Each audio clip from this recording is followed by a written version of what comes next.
Hi again, everybody. Jim Thompson alongside Paul Santos, and welcome to another telecast of Dartmouth High School football.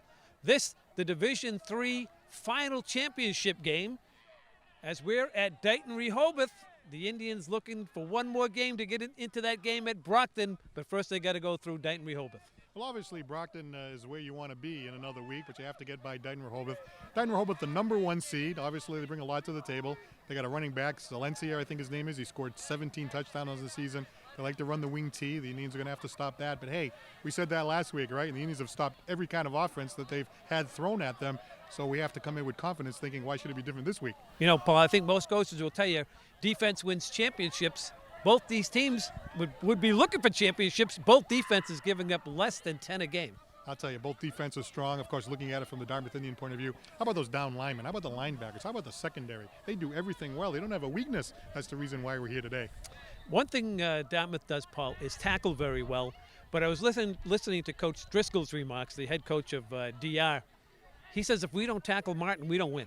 Well, of course, Martin, he's the whole package, right? He can be inside, he can be outside. He's a seasoned runner, very hard guy to bring down, has a lot of experience, and he was a Super Bowl winner last year. So obviously a big plus for the Dartmouth Indians tonight. And the Indians have defeated Dighton Rehoboth twice in the last 2 years in the championship game. So Indians now looking for the hat trick here tonight at Dighton Rehoboth. Before we get to the ball game, how the heck did you get here? You know, I typed it into the GPS, and the next thing you know, I was going to this road and this back road and this dark road, and next thing you know, there was a stadium there, but I'm not sure how I got here, actually. I passed John Glenn 3 times on the way here. Well, you made it. I did make it. We'll be right back with tonight's opening kickoff in just a moment. Hi again, everybody. Jim Thompson alongside Paul Santos, and welcome to this telecast of Dartmouth High School football. Tonight is the championship game of Division III, with the #1 seed, Dighton Rehoboth, taking the home field against the #2 seed, the Dartmouth High School Indians. Dighton Rehoboth 8-1 on the season. They average 28 points a game while giving up less than 10. The Indians 7-2. They're about the same. 29 points a game on offense, and they give up less than 10 defensively. Paul Santos, always great to have you alongside. In the pregame, we talked about the mirror image effect. We talked about this last week against Plymouth North, how both teams have great defenses and powerful offenses. Last week, the Indians had the combination of both. Plymouth North couldn't stop them. Tonight, we're looking at the same scenario. We'll see what happens. Same kind of a situation, of course, against Dighton Rehoboth. They're the #1 seed, but I'll tell you, every week that goes by, you have to be more and more confident about this Dartmouth Indian team. They seem to be able to handle anything. Last week, they had the kid Hoover. He came in with the 22 touchdowns and all that, but as you can see, the Indians are able to defeat Plymouth North. And they're here tonight taking on Dighton Rehoboth, the team that took down Falmouth, the #4 seed last week, as you see there. And if they're successful tonight, the Indians will be playing the winner of Milton and Duxbury. They're playing tonight for the Division III Southwest title. Well, you see the captains of both squads out there at midfield. Keys to tonight's contest, Paul. Well, the Indians are facing the wing T tonight. That's one of the formations that this team likes to throw. They do a little bit of spread, too. Rick White was talking about that. Going to be a little concerned about some of the crisscrossing patterns they do, a lot of deviation behind the line. You got to kind of watch the offensive line a little bit, try not to be fooled. I'm sure the Indians are prepared for that. Limit the turnovers and the penalty sounds obvious, but the Indians have forced the other team into turnovers. Indians very stingy, very unlikely to turn the ball over. Last week, Jim, remember there was one drive. The Indians had 2 penalties in a row, gave the opposition a first down. Didn't hurt them, but could have. You got to minimize the penalties in this kind of a game. And, of course, the Indians execute that diversified offense. They've done it all year long. They have the inside game, the outside game. The quarterback can run. A couple of touchdown passes 2 weeks ago by the quarterback, another one last week. They've got the kicking game. I mean, they do a lot on offense, and if they execute the diversified offense, they should be successful tonight. Well, they're going to face perhaps the best wing T quarterback that Coach Rick White has seen in quite some time. That's Cam Reed. He's thrown for 6 touchdown passes as well. But when you have a wing T quarterback that can really read the defense, it causes havoc. And he just likes to hand it off to running back number 10, Jake Solera. Solera is a touchdown maker similar to Chris Martin. Jake Solera, 17 touchdowns on the season, coming up from his halfback position. He's a senior at 5'9", 180 pounds. Again, kind of small but very quick. And, of course, he works very well with Cam Reed in terms of executing the option and that sort of thing, and the Indians' defense is going to have to be ready for that. But I got to tell you, this Indian defense, they've stopped every different kind of offense that's been thrown at them all season long.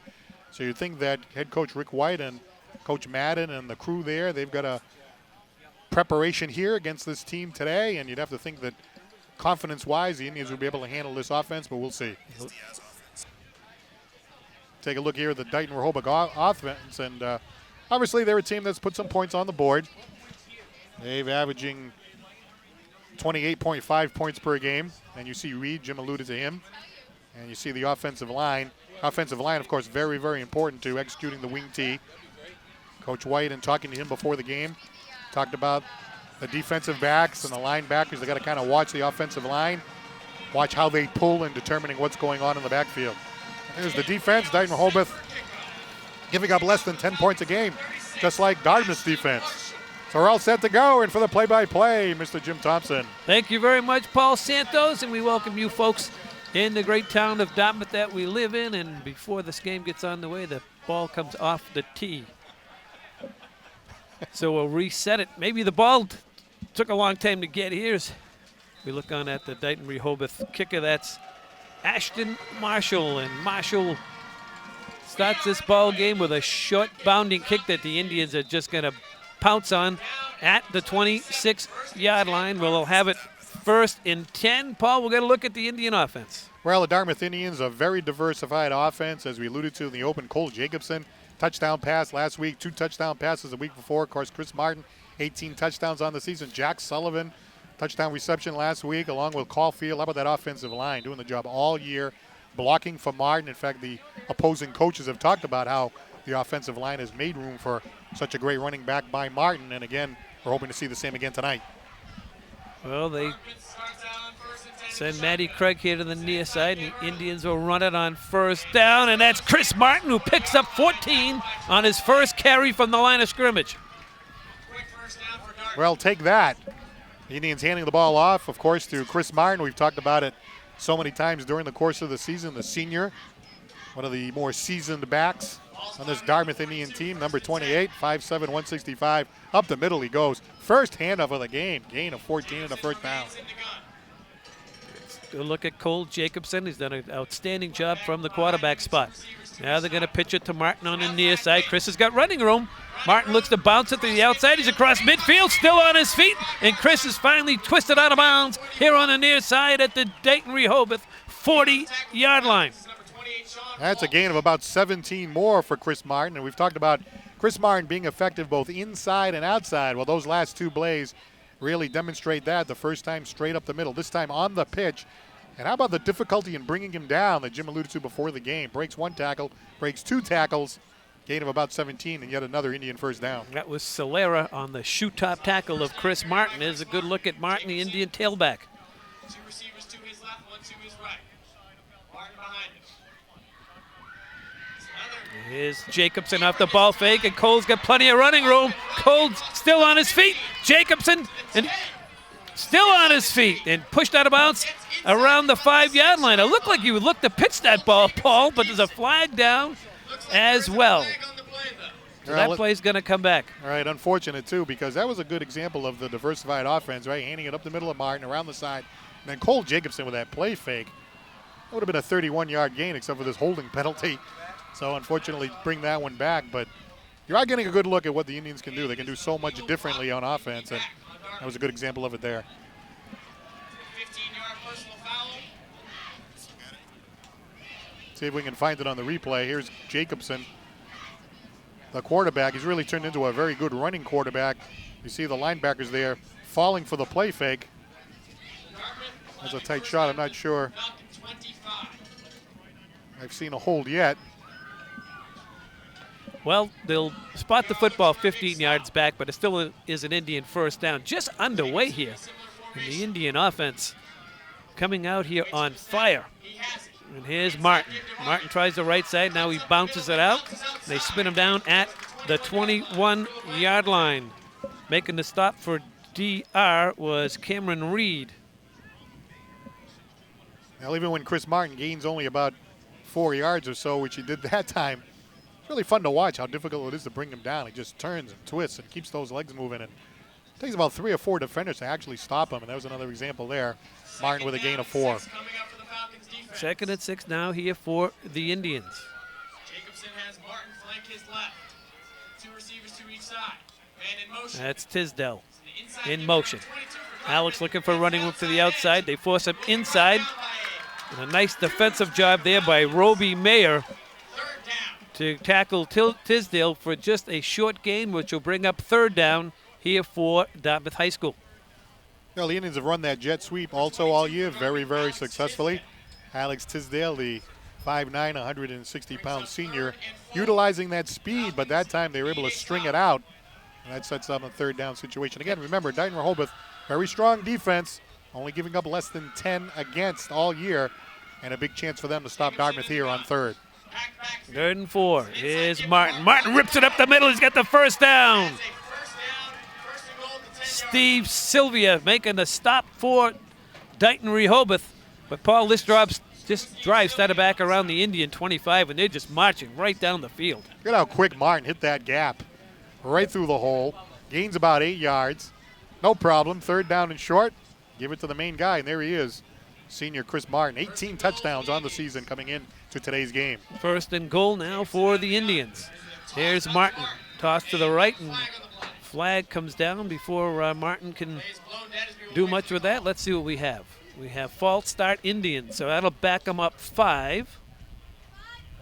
It'll be 1st and goal from the 15. That changes the offensive calls from upstairs. Yeah, it changed it a little bit now. Those are the things that you don't want to see. You don't want to make mistakes.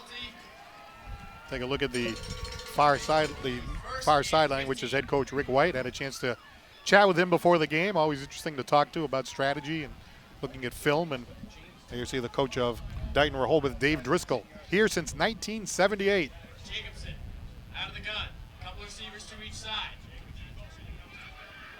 There's Jacobson off the ball fake, and reading it well was Dave Driscoll. And Driscoll brings Jacobson for a 3-yard loss. Backs the ball up to about the 19-yard line. It'll be 2nd down and goal for the Indians. And you talked about one of your keys, penalties. This, going backwards, he was all set up by a personal foul penalty called against Dartmouth High. Yeah, you had a couple of penalties. Of course, you had the procedure penalty and, of course, the holding penalty. So it's uncharacteristic. You don't really see that. But, yeah, he can stall a drive. And now we're in a 2nd and 18 because of it, partly. There's Jacobson. He's got time. He throws over the middle. It's an Indian touchdown. Touchdown, Dartmouth High School. That's Liam Caulfield on the reception. Well, let's take a look at it again. We talked about it in the keys to the game, that diversified offense. And here's Cole Jacobson, comfortable in the pocket, right over the middle, wide open is Caulfield. He had a touchdown reception a couple of weeks ago in the opening round against Sharon, and he carries that ball into the end zone. An 18-yard touchdown reception. The Indians on the board first. On the road, always important to get that first score up. Here's Caulfield to attempt a point after touchdown. Rides it up, and it's good.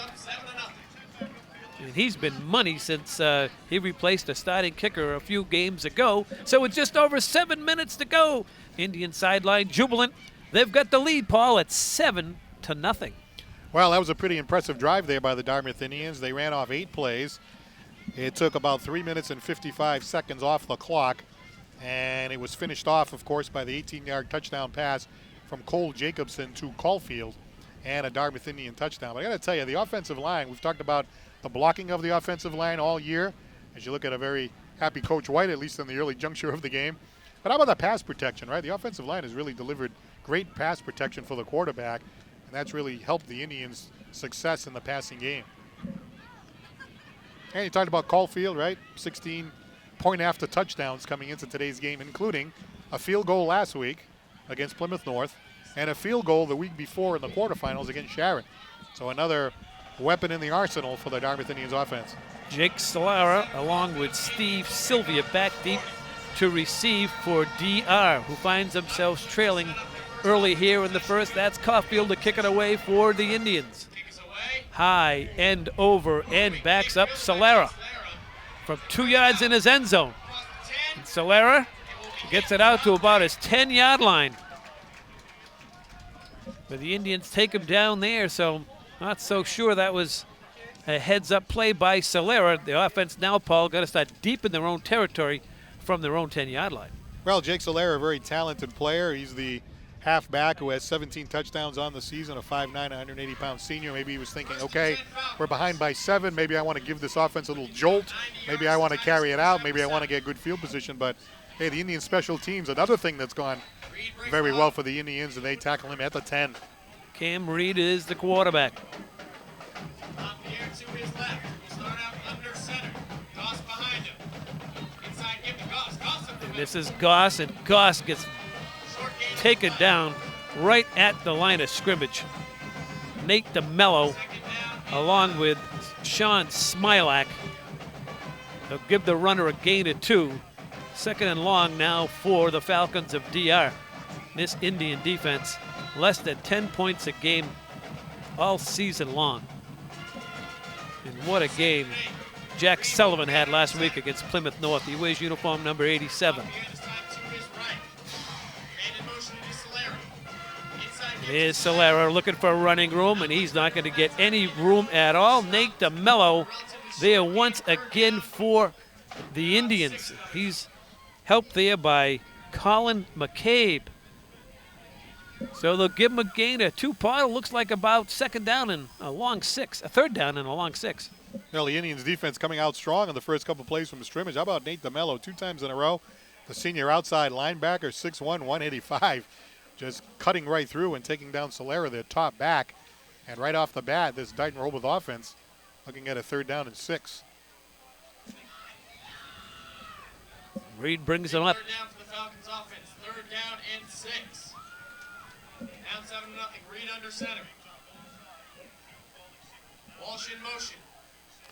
Here's Reed. Look out from behind. Reed throws out in the flat, and well covered Tisdale covering the wide receiver, Jake Solera. So the Indian defense is going to force DR 3 and out, and they should get some pretty good field position here off this punt pull. Like there was a flag on the play, Yeah. a late flag. That was Tisdale on the coverage. I really didn't see anything that I picked up. They're calling, is that pass interference? Yeah, they're calling it against the Indians. We have a Pass interference call against Dartmouth. You know, I was watching Tisdale cover Solera, and I really didn't see a lot of contact. Well, it was a one receiver pattern, and that was intended for Solera, and that was Tisdale on the coverage. So that'll give DR a first down. The Indians have committed 3 penalties here in the first 5 minutes. That's Charles Ashley, the referee, making the indication for us. Solera in motion from the right. This is Solera here to the near side. The Indians have him boxed in and take him down. And gang tackle is Solera. DeMello over there. Might have been a gain of 1. Second down. Smilak as well. Boy, the Indians really get to the football, don't they, Paul? Yeah, this defensive down lineman, Nate DeMello, outside linebacker in his case. You know, you got Sean Smilak, inside linebacker, Foley, of course, Colin McCabe, defensive end. Colin McCabe, a couple of sacks last week. Very, very stingy Dartmouth defense. They've done it all year. Here's Coach Martin across the way. He's in charge of the defense for many years here at the high school. What a job he's done. Takes the inside give to Sylvia. Reed takes And off. here's Reed, the quarterback, off the ball fake, and Reed takes it out to the 38-yard line. Tackle there by Matty Craig, but he's going to be short of the first down. They got to get it just to the 40-yard line. So it'll be third down and 2 now for DR. That's Dave Driscoll. He's been around longer than most of us. He's been here a long time. Hall of Fame coach is Coach Driscoll. Got Coach Dave Mora, one of the top players ever to play at Dartmouth High School. Now is a teacher here at DR. Also coached over at UMass Dartmouth for some time. So third and short now for Cam Reed. Triple back set. Reed. Inside give to Solera. Here's Solera. Solera's got the first down. He's got a 4-yard gain. Foley, 4-yard line goes Jake Solera. along with Sullivan, make the tackle for the Indians. So DR possessing the football. That's what they like to do. But they should have been 3 and out. Penalty against the Indians kept this drive alive. Absolutely, that pass interference penalty, of course, gave them the first down. This is the first time we've actually seen them move the ball, a gain of 6 and a gain of 4. The quarterback and, of course, the talented running back together those last 2 plays. Really the first time we've seen them do anything. Yeah, they get up to the line of scrimmage, and let's see what we have. Been a lot of whistles and penalties thus far in this one. This is going to go against DR, and that's going to be a man in motion. That'll back them up 5 instead of 1st and 10. Now it's 1st and 15 for DR. 3 minutes and 40 seconds to go. It's a pretty good crowd here over in Dighton, Rehoboth, and I'm telling you, Paul, there'd be another 1,500 people here if they could find the place. It isn't an easy place to find, that's for sure. I tell you, I thought I was in the... I don't know where I thought I was. I was completely lost coming over here, I think, as most people from Dartmouth would be. There's no easy way. Getting to Plymouth is easier than getting here. Triple back set once more. 1st and long. Send Solera in motion. There's a backside reverse to Sylvia. There's a reverse to Sylvia, the running back, and he picks a couple. That's that cross action in the backfield. They fake one way, and the wing back comes from the opposite way. It's one of the things that the coach was talking about before the game with the wing tee. You got to be paying extra careful attention to what's going on in the backfield. A lot of crisscrossing patterns, a lot of counter action. Got to kind of watch which way the tackles are moving. At that time, number 40, Sylvia, coming back the other way, fooling the Dartmouth defense a little bit and getting another first down. 2nd down and 9. Solera once again in motion. Fakes the gift to Solera. They're going to look for a little off the wheel route. And that's a 1st down and more to Solera. Nice play there by DR. That's the longest play from scrimmage for the Falcons on the wheel route to Solera. Well, that's a 23-yard gain there for Dighton Rehoboth that time on a 2nd and long. And you watch the quarterback right here dropping back. He kind of looked to the right at first. And always a good idea to get the ball in the hands of Solera. 17 touchdowns on the season for that young guy. 23-yard gain, their biggest play of the night. And a 1st down for the Falcons. 1st and 10, DR.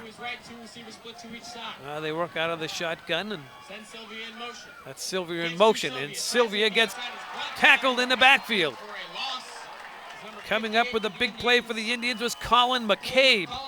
And that's a loss of 6 on the play. Great job here by Colin McCabe. Watch the penetration. Gets in there very quickly. He's a junior outside linebacker, 6 feet 205. 2 sacks last week. Forced a fumble. Recovered a fumble last week in that semifinal game against Plymouth North. And he let Dighton Rehoboth know where he was that time as he went in there and made a great tackle for a loss of 6. Ricky White cheering on his defense here. This drive started at the Dighton Rehoboth 10-yard line, helped out by a couple of Indian penalties. They're down to the Indian 35. Here's Reed. 3-step drop. Now he's going to take off with it. Going to lose a couple. It's McCabe again for the Indians. Now they're looking at 3rd down and 18 to go. There's Cam Reed dropping back into the pocket that time. He looked like he was in trouble right away. Really didn't have time to assess the defense and tried to sneak it up the middle as kind of a desperation move, but he's tackled right away, and 3rd down and 18 now Dighton Rehoboth is facing. Defensive end, Colin McCabe. 3rd and a long cab ride, Ricky White. 3rd down and 18. Talking to the troops across the far side. Reed under center. Triple back set, Lapierre to his left. Indians looking to blitz the A-gap. That's Sylvia in motion. Fake to him. Reed looks Reed, to pass. he's got time. Here comes the rush. Reed's going to tuck it and run. And he's going to be hit around the 37-yard line and taken down. We'll bring up 4th down. That's Nick Marks making the tackle for the Indians. Take a look. It looked like the quarterback had time to maneuver here. He kind of dropped back. He looked like he had some good protection. Couldn't find a receiver. It looks like the Dartmouth Indians secondary doing a good job. The secondary doing a good job covering the passing. And then he kind of runs for his life. But by then, there's no way he was going to gain enough. He gained maybe a couple of yards. 4th and long. And Dighton Rehoboth in a punting situation. Marks helped out. Jack Sullivan actually gets credited with the tackle. Well, he ran off 11 plays and took quite a bit of time off the clock, but Indians defense still holding.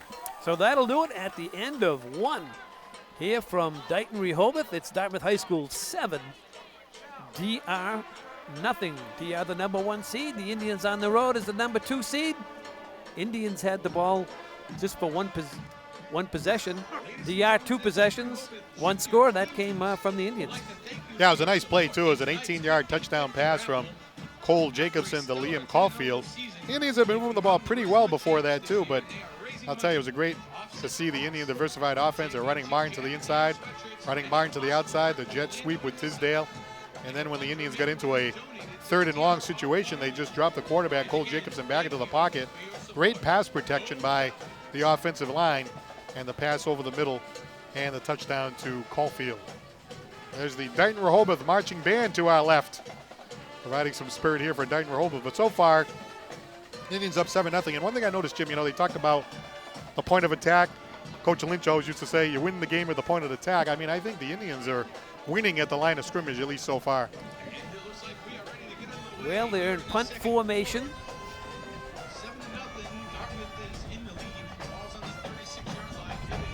Solera is the punter. Martin and Tisdale back for the Indians.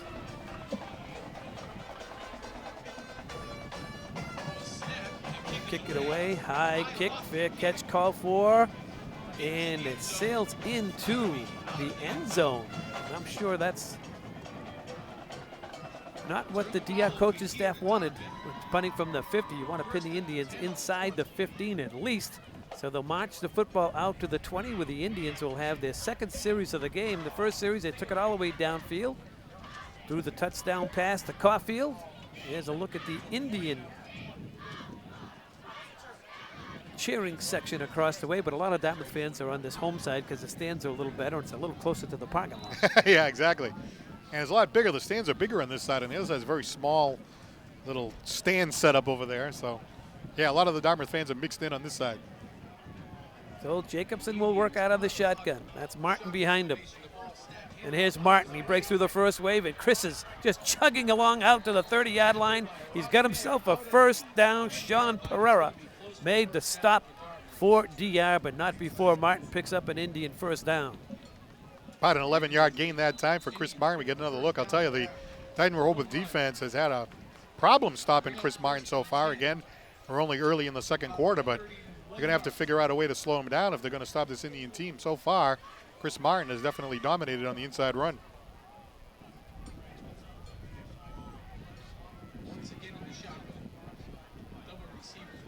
Jacobson, Martin. Chris twists his way out for a gain of a couple. Ran right into Kyle Greaves. And Martin gets a gain of 3.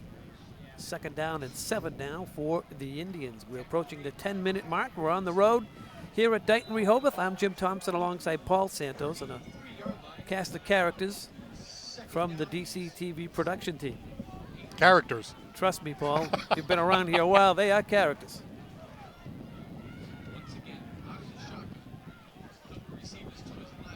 Here's the ball fake, and this is Jacobson. Jacobson to the right side. Jacobson's got himself a first down. Let's see if he stepped out of bounds first. I don't think so. I think he picked up the first. Gain of 7 and another Indian first down.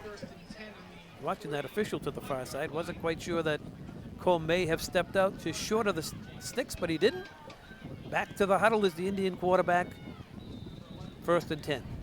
That was a nice job that time by the Dartmouth Indian offense. The last time that Martin had the ball, so we have a timeout here by Dighton Rehoboth. Like the linebackers are moving up a little bit on Martin, and then all of a sudden the quarterback takes off, and a nice gain and a first down. Well, the Indians are very strong up front. Smilak, Ashton, McCabe, Marks, DeMello. Very, very tough. Jack Sullivan. Then you have the blocking back, Liam Caulfield. And Caulfield makes a lot of things happen. Number 27 from his running back spot. He very seldom carries the football. We saw him score a touchdown here tonight, but he's one heck of a blocking back in this Indian offense. And he had a touchdown reception last week, I believe it was, or the week before, on a nice pass from quarterback Cole Jacobson. And Of course, he's able to kick the point after touchdowns at ease. He actually last week had a field goal in the game against Plymouth North and a field goal the week before against Sharon. So a multi-talented person, and Liam Colfie can do a lot of things. You talk about that offensive line too. How about the pass protection? When the quarterback drops back to throw, I mean, that offensive line just does the job and makes Jacobson comfortable back there, just like we saw in that touchdown pass to Caulfield. Yeah, when you have Martin getting big chunks of yards, the play action works very well. Absolutely. I mean, when you fake handoff to Martin, that means something. Indians in the diamond look now, 1st and 10.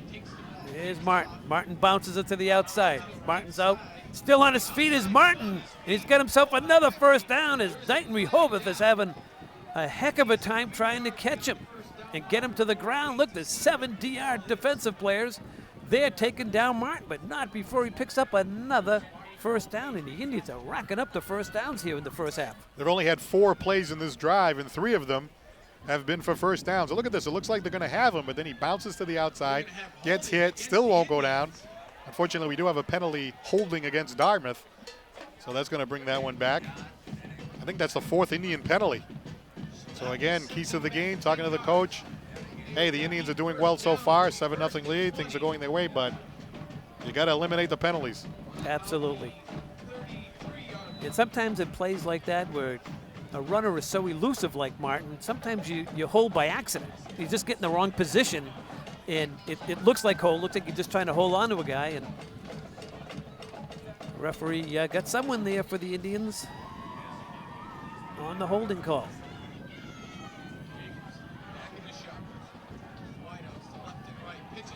Here's Martin. Chris not going to get very far this time. He tried running here to the near side. He ran right into Dave Driscoll.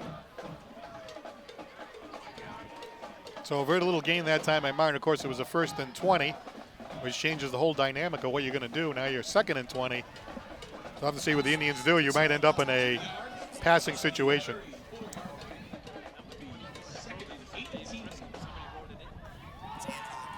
So it's a 2-yard gain that time for Martin, 2nd down and 18.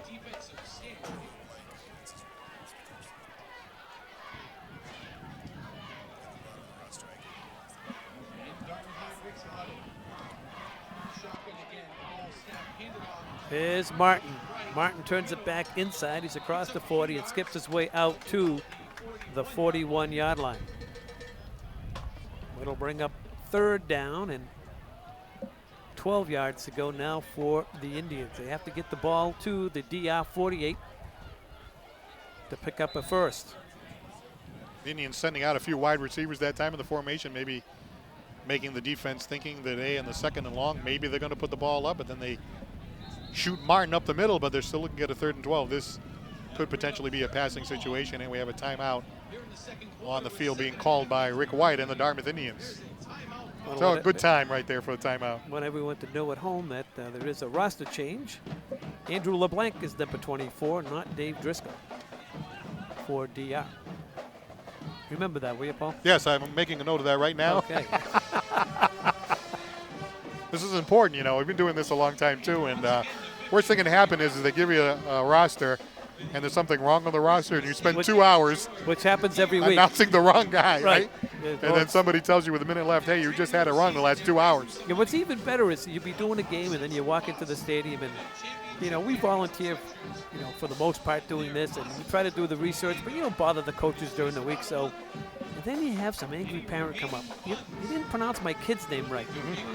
Okay, you know, it's all right. You know, we don't go to the high school. We don't hang out with your kid. It's bad enough if you didn't pronounce it right. How about you didn't have the right person altogether? Yeah. Hopefully we keep that to a minimum. That's a rarity. It is a Rarity. 3rd down and 12 here for the Indians. Spread out, twins on either side of the field. Here's Jacobson. He's got plenty of time. Throws it right side. He's got a man and a 1st down. That's Matty Craig. And Craig is going to be hauled down at the 45-yard line. Steve Sylvia back on coverage, but not before the Indians pick up 13 more and possess the football with yet another 1st down. How about this? We talked about it in the timeout, an obvious passing situation, and the Indians execute anyway. Even though Dighton Rehoboth had to be thinking they knew it was coming. And a pass to the senior wide receiver, a clutch player, and Matt Craig beautifully executed by the quarterback, Cole Jacobson, a gain of 13. Indians in business, first down in enemy territory. Martin takes the pitch. Chris has got running room. Chris is across the 40 down to the 35 and more laundry on the field.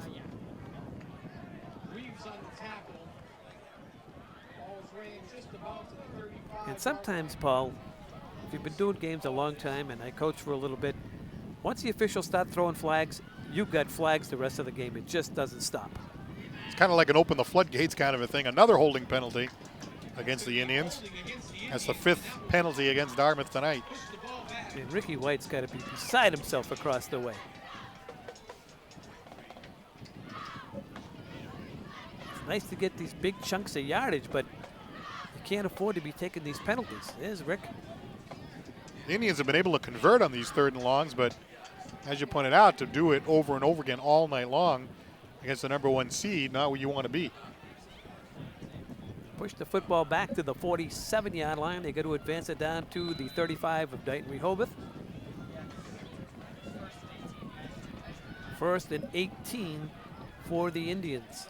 Sullivan and Craig to the top of your screen. That's Tisdale in motion. And Jacobson held onto it. Maybe a yard. Bring up 3rd, 2nd down, and it's about 17.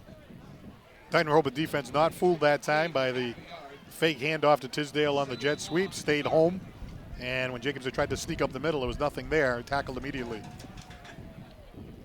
So we'll see what the Indians can do here. 2nd and 18, I mean, he's not afraid to throw the ball on these 2nd downs and long. I've seen that many times. Marquise Adams in the slot, just into the game, top of your screen. And here's the draw. Martin across midfield down to the 48-yard line. Hanging on for dear life for Dighton Rehoboth was Chris Joachim. The Indians now face 3rd down and 14. Bring up 3rd and 14 for the Indians. It's only a gain of 3 that time for Chris Martin. See what kind of an answer the Indians have here. I'll tell you, they seem to come through in these 3rd and long situations. They tend to throw the ball. See all the wide receivers here, they're spreading it out. They've executed in these situations all season long. Motion is Tisdale. Plenty of time for Cole. Here comes the rush. He avoids it. He's going to throw long and deep. Far sideline. Jump ball. Broken up. Oh, was it caught along there? It was caught by the Indians? Incomplete. That's what I thought originally. Tell you, it looked like the cornerback, when he pushed the receiver down, he really was engaged a lot longer than he had to be. But take a look at Cole Jacobson. Here's something he does well, right? Ducks out of the way. Looked like he was going to be sacked. Ducked out of the way, and then throws the pass down the field, looking for the receiver. That's Tisdale, but you can see Jake Solera, even though he was out of bounds, it was incomplete. He kind of threw him down. And unsportsmanlike conduct now against Dartmouth High. It's very uncharacteristic of a Rick White coach team to have major penalties, which has really taken the momentum away from the offense. I mean, Chris Martin's had one heck of a game here in the first half, but so many penalties. I mean, this was another good drive that's going to stall out and be 4th and forever. 6 penalties against the Indians so far tonight. Very uncharacteristic. Craig rides it out. And a fair catch called by Sylvia. Back at the 29-yard line where Dighton Rehoboth will have it 1st and 10. So, Paul, the Indian offense really doing well tonight. They're rushing the football well, but they're shooting themselves in the foot. Exactly what you don't want to see. I know the coach talked about that before the game and assessing what you need to do in games like this. This is a championship game for the Southeast Division. The winner of this game goes into the state tournament, into the state semifinal. You can't afford to make those kind of mistakes. It's turnovers and penalties. And right there, a drive that could have given the Indians a 2-touchdown lead sputters. Dighton Rehoboth has the ball. They'll be driving down the field, hoping to tie this game up. They have to feel very fortunate. They only trail by 7. The defense is being helped out by the Indians committing personal fouls and holding calls. And they're going to run it to Solera. And Solera looking for running room along the left side. He's out for a good gain. Jack Sullivan there to make the stop for the Indians. Gain of 6 by Solera. Bring up second down and short now for DR.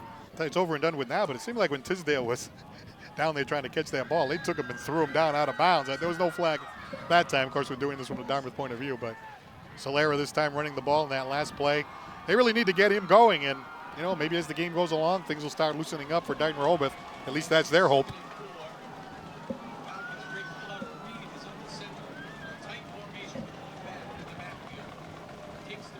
And here's a little cross buck action and a first down for DR. That's Sean Walsh. He starts from the left wing and he comes back across the formation. It's a play out of the 1920s. Right, the wing tee, crisscrossing pattern. Fools the defense a little bit. They give it to Solera, who looks like he's going to run to the numbers to the far side, and he puts it right in the belly of the crossing running back. First and 10, Dighton Rehoboth. Here's Reed. He's going to throw it out here to Solera, and Solera's got a first down. He's across midfield and into Dartmouth territory with Matty Craig along with Jack Sullivan get him down. So a little pass out here in the flat picks up a DR first down. Now we got to see Cam Reed that time, the quarterback. He's got 6 touchdown passes on the season. He's a senior at 6 feet, 200 pounds, very comfortable. Kind of spins out, pretends he's going to hand off in the wing tee, but gets the ball in the hands of Jake Solera. Breaks a tackle as Matt Craig almost had him down, but he manages to spin forward and get a first down. This game just has an eerie feeling about it. It's one team is completely dominating the other, but the score is only 7-0. And you know, DR, their last possession, they ran the football very well, mixed in with a couple of short passes. The Indians finally did hold, and here they come again, just marching down the field where the Indians had to call a timeout. I'm sure Coach Martin wants to settle his troops here. Right, you talk about eerie feeling. I agree with you. I'm getting the same eerie feeling, and it's not a good one. Obviously, you know, when you look at play-to-play at the offensive line, the Indians have run the ball much better. The offensive line has done it much better. I mean, they've run the ball successfully. They had more significant gains than Dighton Rehoboth has had throughout the game. But then you look at the clock, 7-0. They've got the ball in enemy territory. They're knocking on the door, potentially ready to tie the game up. And even though you've accomplished all this, moving the ball, the scoreboard doesn't really reflect it. And you know, that last drive, you pointed it out, it was the penalties that unfortunately killed that last drive for Dartmouth. First and 10 for DR as Reed now will work out of the shotgun. And this is Reed off the ball fake, and Indians Cooper Smith stayed at home and made the stop after a 2-yard gain. Never seen Cam Reed run the ball too often. I know he scrambled on one of those broken plays earlier, but he's certainly capable of running the ball as well. We saw quarterback Jacobson run for a big game before. Very important to have the quarterback run the ball as well in the wing tee, and he gained 3 that time.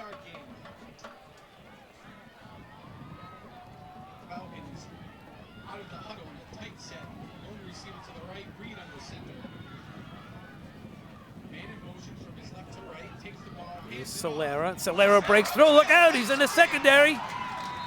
And chasing him down for the Indians was Alex Tisdale.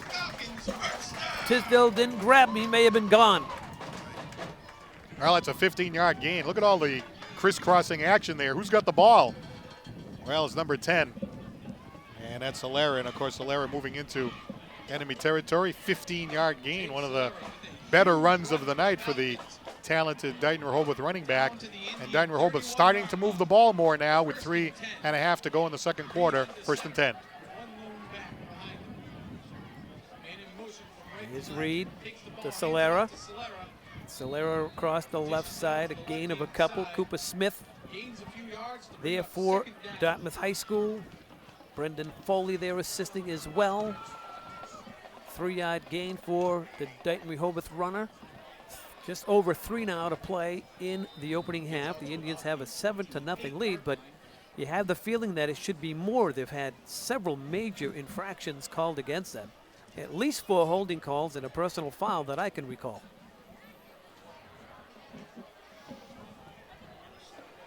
Second and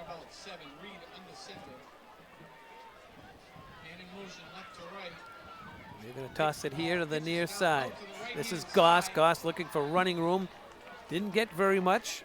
Ran right into Nate DeMello. Maybe a couple yards. It'll bring up 3rd down and 5 now for the Falcons of Dighton Rehoboth. Well, Matt Goss, one of the other running backs that they like to use. He's the fullback, a senior. 5'2", 165 out of the wing T. That time trying to sneak around the side using his speed. Got a couple yards, but still a 3rd down and significant here for Dighton Rehoboth. You would think it would be 2-down territory this late in the half. And before this play gets off, we have flags and whistles, and let's see what we have.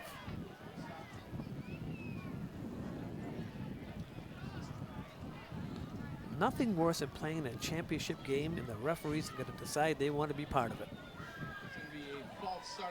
I've always been a big fan of swallow the whistle unless it's really something major. We've watched Dartmouth High the last several years. I can't recall any game where they had personal fouls and holding calls. And sometimes, as I mentioned early on, as soon as they start throwing the flags and blowing the whistles, sometimes it becomes more about them than the kids, and that really drives, I know it's driving Ricky right out of his mind right about now.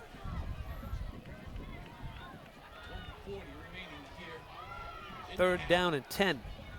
As Reed will work out of the gun.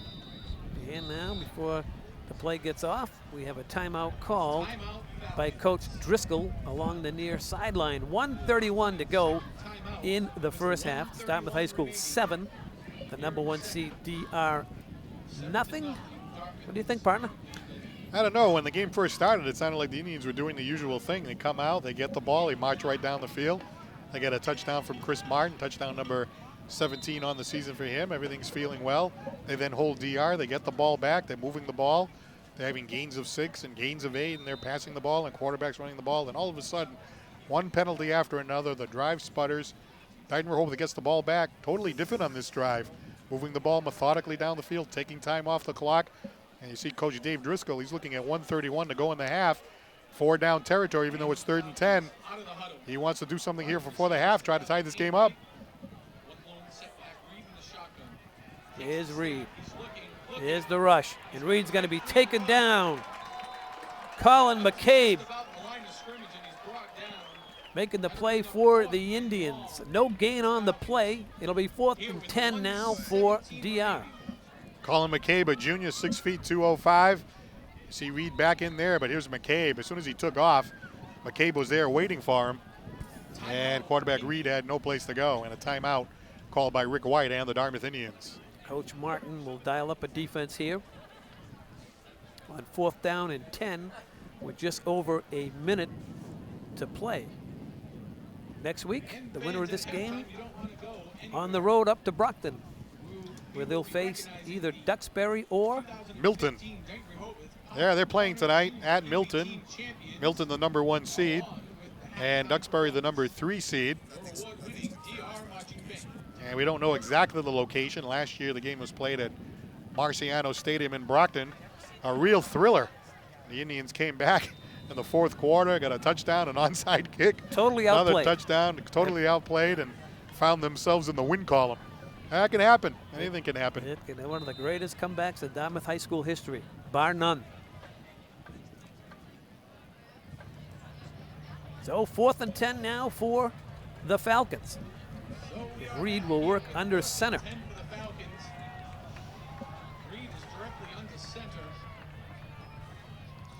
Reed's going to throw it long and deep over the middle. It's well defended back there and incomplete. Nice play back there by the Indian secondary man. That's Luke Espindola. How about that job by number 25, the free safety, Luke Espindola. It looked like the player was behind him. Look at Reed now. Look at the player. He's behind him. But then all of a sudden, here comes Espindola, gets his hand in the air, and knocks the ball away from the intended receiver. It looks like Arthur Correa, who was actually behind the free safety, but he manages to get his hand in the air and knock that ball away. What a terrific play by the Dartmouth Indians defense. Which has done it all season long. They give up less than 10 per ball game. So far, pitching a shutout here with just over a minute to go.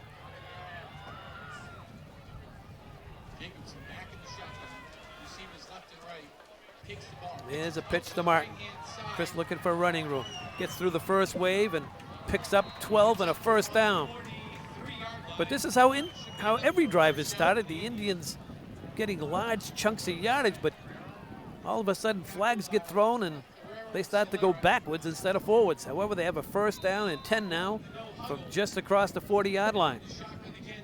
Ball fake. Jacobson looking long, deep. He's got Sullivan, and Sullivan's got it down there at the DR 40-yard line. That stops the clock with 43 seconds to go. 27-yard gain that time. Jacobson to Sullivan in a first down, and the Indians thinking that they want to get on the board again before the half expires. Here's Martin to the near side. Chris got running room. Cuts it back to the inside, runs right into a defender, takes him down inside the 20, and wouldn't you know, another flag back here at the 30-yard line. Well, Martin had 11 on that play, but I saw the flag flying in the air again.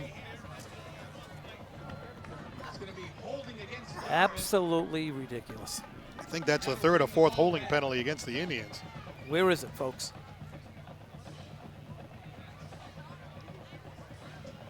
Certainly something that we haven't seen. All these flags against Dartmouth. You would think Ricky's ready to jump out and blow his stack. But I've mentioned it several times on this telecast. Once they start throwing them, Paul, they're not stopping because they become the game. And this is what's exactly happened in this game. This is a championship game. Who needs these guys? These guys should let them play unless it's really obvious. And it's hurting Dartmouth. Dartmouth's moving the ball. You know, a 27-yard gain a moment ago, another gain of 11. All of a sudden, you're looking at a 1st and 20. That's huge. You know, as a good friend of mine that used to coach, he had a great line.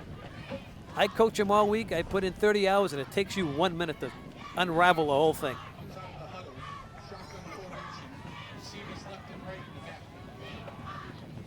First and 20 now.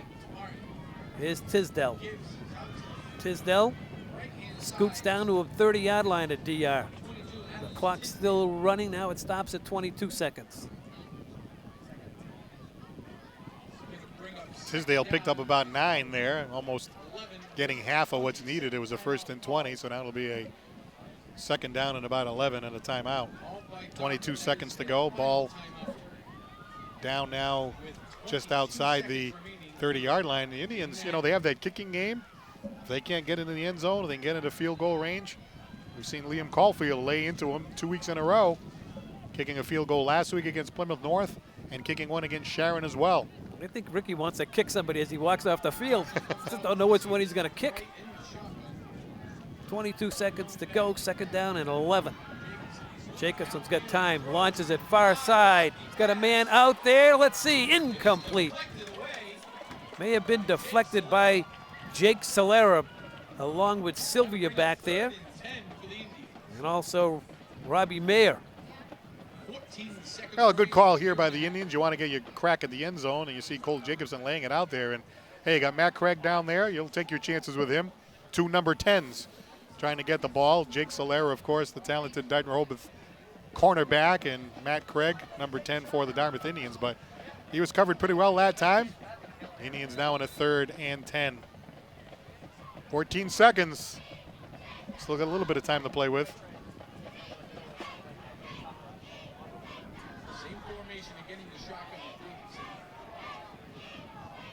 14 on the clock. Jacobson's got to give it over here to Martin. Martin, not going to get very far. He gets down to the 25. 4 seconds, 3 seconds, 2 seconds, and the Indians aren't going to get another playoff as Martin couldn't get himself out of bounds. Clock ran out, and that's it at the end of 1. Our score, the number 2 seed Indians up by 7. 7-0 over the number 1 seed Dighton Rehoboth. Paul and I will be right back with the second half action momentarily. Hi everyone, we are pleased to announce DCTV's channel expansion effective October 13th, 2015.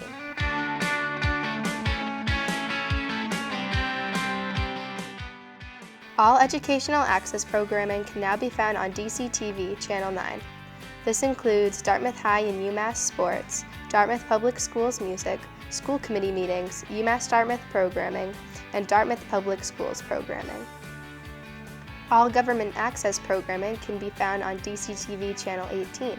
This includes government meetings such as Select Board, Planning Board, Zoning Board, and Finance Committee meetings, Town of Dartmouth events, Dartmouth Town meetings, Dartmouth Wanderers programming, and Dartmouth talk shows. All public access programming can be found on DCTV Channel 95. This is all original programming by Dartmouth residents. You can take television production training classes to find out how you can produce your own show on DCTV.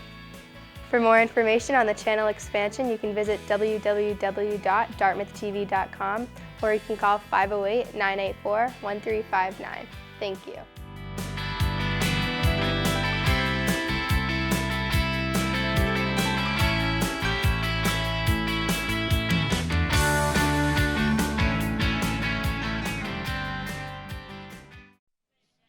Welcome back, everybody. There's your score.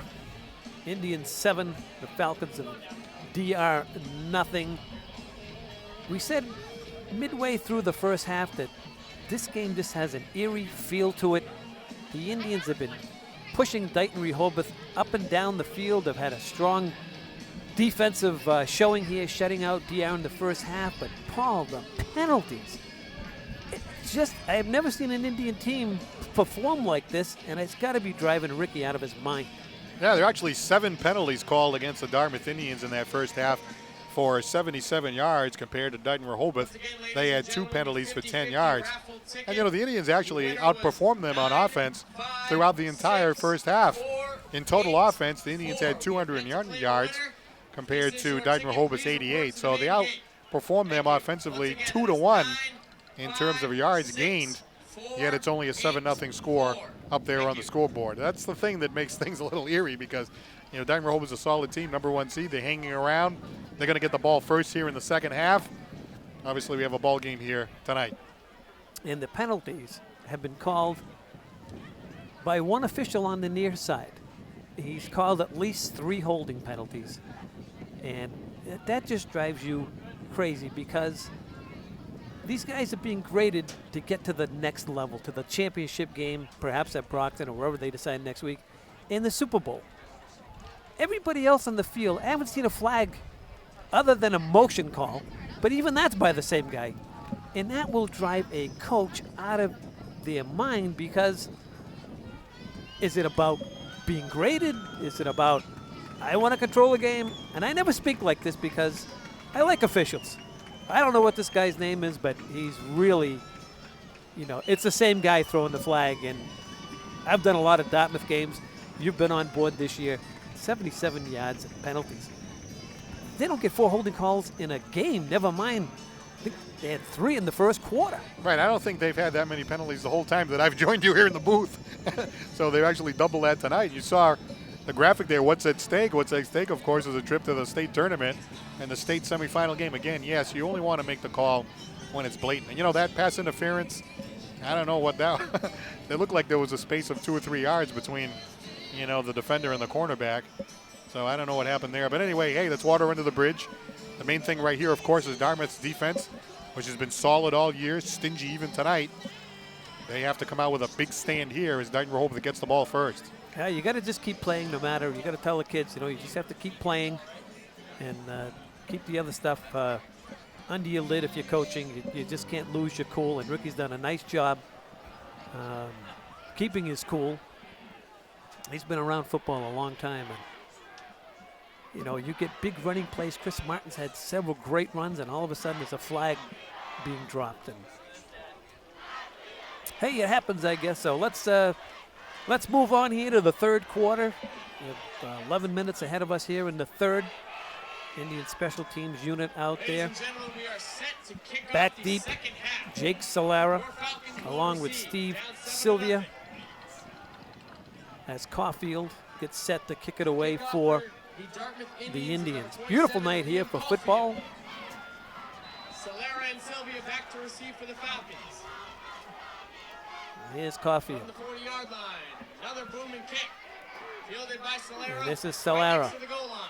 Solara from inside his 5, and Solara gets it out across the 25, and out to the 30-yard line, First and 10 Falcons. where the Falcons will have it first down and 10 to start the second half. They trail 7-0. The Indians have done a pretty good job against this vaunted offense, which averages 28 points per ball game. They're the number 1 seed at 8-1. They play out of the South Coast Conference. They trail the Indians, who play out of the Old Colony League, the number 2 seed. Cross flanks his left, 2 receiver splits to And each this is side. Reed now. He's going to work out of the gun. Reed Reed on the quarterback draw, and keeps himself. Reed's Stays got a on gain his of feet. 2 or 3. He runs into Nate DeMello, along with Tisdale. Second down and And of 7. course, Sean Smilak, always in the middle of the action from his linebacker spot. That's he, number 53. Yeah, Actually gave him a gain of 4. They got a good mark there. It'll be second down and 6. yeah, I was going to say, I didn't think he gained that much. Kind of grinded it out for a good 4.5. Yep. Indians really, holding them to only 88 yards in the first half. On the 34-yard line. Good job. Reed same formation. So it looks like they're going to come out and spread the Indians. They run 2 different offenses, so it looks like the wing T has been junked here to start the second half. They throw it on, the Indians pick it off. It's Caulfield. Excuse me, that's Running, trying to get a touchdown. Sullivan. We have And Sullivan runs it in for a touchdown. My, oh my. 13-0 Dartmouth. Jack Sullivan, who had a heck of a game last week. And Paul, this was a wonderful play. Well, you see the celebration on that Dartmouth Indian sideline. What a big play for that Dartmouth Indian defense. Dighton Rehoboth opening the second half with the possession. It's a 34-yard interception return for the Indians, and we'll look at it in just a moment. But how about that? How does that turn things around? Concerned about Dighton Rehoboth coming down the field and scoring, but instead it's the Indians defense putting one on the board. I believe that's the 7th time this season that the Indian defense has scored for Dartmouth. Jack Sullivan had a whale of a game last week, and he keeps it up here this week. They turn him over. That's a big, big play for the Indians. We'll look on at the replay. Well, let's take a look at that replay again. This is a very exciting play, of course, as the quarterback dropping back, making a pass play, trying to move the football as Dave Driscoll, the head coach of Dighton Rehoboth, coming out here in the second half thinking, all right, I'm going to put the ball up a little bit, kind of throw a little bit of a wrinkle. But the Dartmouth Indian defense will have none of it. And we were concerned about it. We were thinking, all right, these guys are coming out here in the second half, and, hey, maybe something's going to happen. Maybe they're going to move down the field and try to tie the game up. But no, it's the Dartmouth Indian defense that comes up big with a big play. And we'll have that for you in a moment. Here it is right here. There's the quarterback, Reed. See if we can see exactly what happened. The ball was low, and it bounced off of the intended receiver up in the air. And then Sullivan takes it down the sideline. A 34-yard interception return, leaps over the pylon for an exclamation point. And with the extra point, a 14-0 Indian lead. Wow, what a big turn of play events there here. by Sullivan. Absolutely. Just under 10 Now the to play Indians in will the kick it first off again. play. It will be fielded by Sylvia Muff. There's And Sylvia will from the pick goal it back line, up at the goal line, picks bring it up. Running And with look that out, speed, he's got Sylvia running room Muff. across the far side, and he gets it up across the 30 out to about the 31-yard line. A return of 31 yards. DR's offense back on the field with just under 10 to play here in the third. The Indians with an interception return by Sullivan have them up 14-0. Some in the press box thought it was a fumble recovery. Well, the thing that's interesting about it, when it happened, when we watched it, with the naked eye, the ball seemed so low. But the problem was it bounced off of the intended receiver, was on the ground, and then the ball never touched the ground, so it was an interception. Man in motion is Solera. And they go back to the wing tee. This is Solera, and Smilak says you'll have nothing of it. Loss of yards on the play. Jack Sullivan there as well. The Indians have been a big play kind of team all year long. Dighton Rehoboth starting the second half, figuring going to try to get something going here, maybe put together a long drive, take some time off the clock, limit Dartmouth's offensive possessions, try to tie the game, and just like that, bang, the ball's in the end zone. Jack Sullivan puts up a 7, puts up a 6. After the interception, now they Wow. Shotgun. come out in a running formation. Two backs behind Reed. He now rolls to the right, throws it out in the flat. The Indians have it well defended. Sylvia on the reception, Tisdale on the tackle. But it's a gain of about 3. It'll bring up 3rd down and 5 yards to go now for the Falcons. Now the Indians will be happy with that, even though it was a completed pass there. It was a short gain, just kind of a short pass from Cam Reed over to Sylvia. Sylvia tackled immediately. Play designed, of course, to get the ball into the hands of the receiver and then have him run from there. But Sylvia tackled immediately, and it's a 3rd down situation for Dighton Rehoboth. Comes up under center. Ball at the 32. Now 14-0 Solera. In motion. Reed, play near action, side. fakes the Going to throw. throw it out here. The Has near an side answer. completes it to Sylvia Sylvia, and rammed down hard by Maddie Craig. But that's enough for a 1st down. Falcon first down. They've been successful on the little passes out in the flat. The Indians defending it well. They give up the 1st down. DR has it, 1st and 10 from just across their 35-yard line. I'm Jim Thompson. He's Paul Santos. This is the Southeast Championship game. The number 1 seed with the football. DR against the number 2 seed, the Dartmouth High School Indians.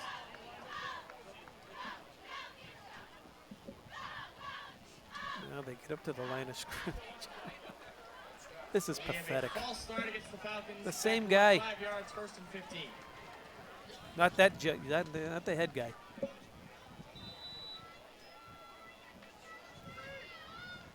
Maybe he has a runny nose. Well, at least that one helped the Indians. Yeah. 1st and 15. 1st and 15. Reed under center. Solera in motion. Take double There's that reverse. cross Ball buck starts again, off and to the middle of the line. it's a pretty good gain out to the Gain of about 39-yard line. 6 yards up to the 39-40-yard line. That was Sean Waltz, the ball carrier. Waltz picked up a gain of about 10. See all that activity in the wing tee. Who's got the ball? That was not number 10 that time. It's Sean Walt. Counters back the other way. Second down and 7. Defensive line has to react. That time a pretty good gain of about 6 for Walsh. Reed remains under center. Very tight formation. Solera in motion. They're in motion. Reed Here comes the stumbles. rush from the Get ready, backside. under pressure. He's in trouble, and down he goes. He's still on his feet, but he's going to go down now at the 30-yard line. Brendan Foley in there, along with that man, Jack Sullivan. Long 3rd down. Sullivan once again dominant for the Indians on defense. And it all starts with McCabe. You see McCabe coming at him, and then the other Indians coming in and finishing him off. Called by the Falcons. Reed was thinking, okay, I'm going to roll out and do something, and Colin McCabe was on his back the whole time, and he was never able to come up with any room to maneuver, and then Sullivan and the rest of the game coming in to finish him off. So that puts the football way back there where it's got to be 3rd down at about 17 now. And I'll tell you, that interception return by Sullivan, when they came out, Paul, they kind of junked the wing tee. They throw the interception. They go back to the wing tee. The Indians defense it pretty well. Now they're forced to throw the football. So the Indians have them confused. They're not quite sure offensively what to do because they're not throwing it well and they're not running it well. Right. You would have thought that in that first drive in the second half, you're only down 7-0. Why wouldn't you stick with your bread and butter there? But it didn't happen. They threw it up. Sullivan with a interception. Coach Rick White looking at a 14-0 score. And Jim and I were talking at the half about coaches looking about, okay, how many times is the opposition going to get the ball in the rest of the game? Well, the 3rd quarter's half over. You got the 4th quarter. Reed out of the gun. Things looking up for the Indians. Of course, a long way to go, but things looking up right now for Dartmouth. Here's Reed. Launches it far and deep far side. He's got a man out there, and it's incomplete. Almost hauled in there by Arthur Career. He couldn't hold on to it. 26-yard line. He was open momentarily, Complete the process of the catch. and that'll bring up 4th down in a kicking situation. The Indians escaped one there, Paul. All right, let's take a look at Cam Reed dropping back in the pocket. And the throw downfield very deep, but then look at Matt Craig. He just got there at the last minute. I don't know if he got a fingertip on it, but it looked like he bothered him just enough. He took his eye off the ball maybe. He was trying to follow it through. Arthur Correa not able to bring it in. And Dighton Rehoboth is forced to punt. Good snap. Read the punt. Fielded right at the 40-yard line. A lot of running Indians across midfield. returning it. Dartmouth And look out. on their feet. 30. That's Tackle by Marquise Van Adams. Right near the red zone for And the Marquise Indians. Adams returns it deep into Falcon territory. And Paul, the momentum shifting to the team dressed in white across the way. No question about it. How about Marquise Adams, a junior, 5'9", 160 pounds. Here's the punt by Dighton Rehoboth. There is a They're thinking, flag all right, we're on going to the try to play. keep them at least in their territory, but here comes Marquise Adams. And wait a minute, I'm looking now on the field. Another flag on the play against Dartmouth. I think they got Luke Espandola for a block in the back. So this has been a bugaboo all game long here for Dartmouth High School. So instead of being deep in DR territory, they march it back to the Indian 44-yard line. Block in the back, first down Indians. And the spot foul on the Indians will put them all the way back inside their own territory at the 44. 8 penalties on the night here against Dartmouth. Huge penalty.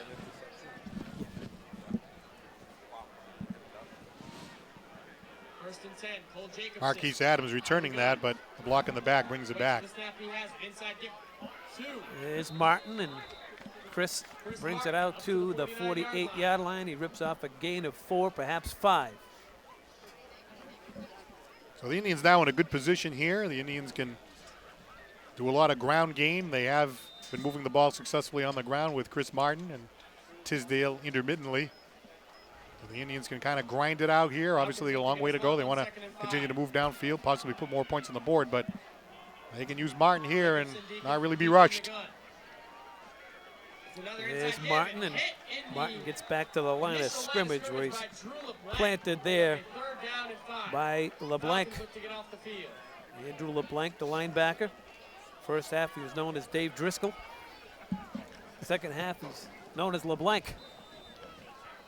Next week, who knows? Might be known as Santos. 3rd and 5 here now for the Indians. Big 3rd down and 5 for the Falcons defense. Jacobson, Jacobson pitches out Martin. to Martin. They have him hemmed in along the far sideline. They get him down to the ground. That's Steve Sylvia Defense holds. making the play for DR, and the Indians' first touch in the 3rd quarter. They go 3 and out. For the first time tonight and the first time in the playoffs, it seems like the Indians going 3 and out. And they tried to pitch it out to Martin that time. A lot of times when he gets the pitch, uses that real estate around the side read very well by this very stingy Dighton Rehoboth defense. A big stop there for Dighton Rehoboth, trailing by 2 touchdowns. They'll get the ball back here. Greg rides it out. Another flag. A flag comes down, and another flag comes down, and Jake Solera with the catch. Let's see what we have.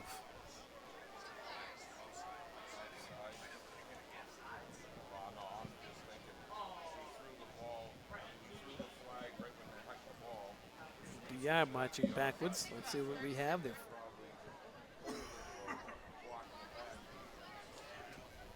Charles Ashley is the referee in the white hat, talking to his officials group.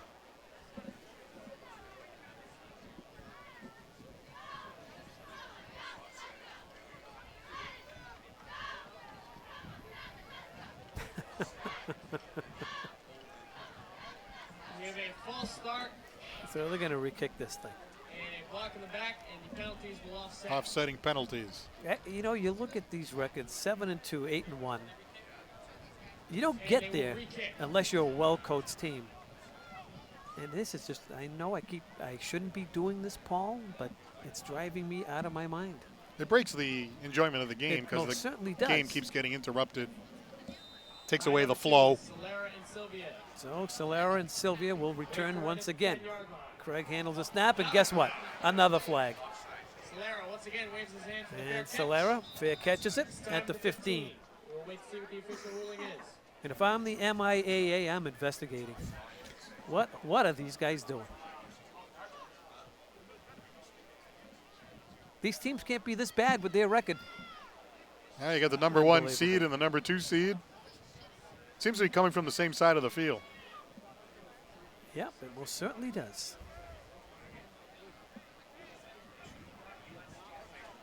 So it's offside Dartmouth, right? Look at Ricky. I don't blame him. See, a good official says, hey, 46, back up.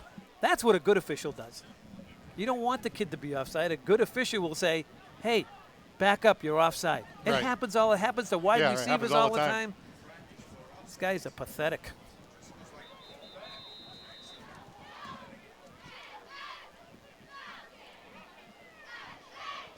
There's Dave Mora, former educator in the town of Dartmouth, Was against Dartmouth. former coach at the high school, coach over at UMass Dartmouth with Bill Kavanaugh. And Coach Rossi, who's upstairs, yours truly. We're all on the same staff over there, and we had some good seasons. Bill Kavanaugh had 17 outstanding seasons. That must have been an enjoyable time. That was a good time. Yeah. It was a good time. You know, when your best friend's the coach, it's even better. Yeah. You got a chance to yell at me even though I didn't do anything wrong. Is that right? Oh, yeah. Oh, that must have been fun. Well, it was part of the friendship. He was mad at me as a friend, so we'd take it out on the practice field, you know. You know how that goes. Yeah, oh yeah. First and 10 now for the Falcons. First and 10 Falcons. Reed under center. Triple back set. Solera in motion. To give to Solera. Here's Solera. He's looking for running room, and Matty Craig Haas calls him down at the 25. Tackle made at the line of scrimmage. Matty Craig helps up Solera. Gain of 1. Second down and 9. The clock rolls toward the 4-minute mark.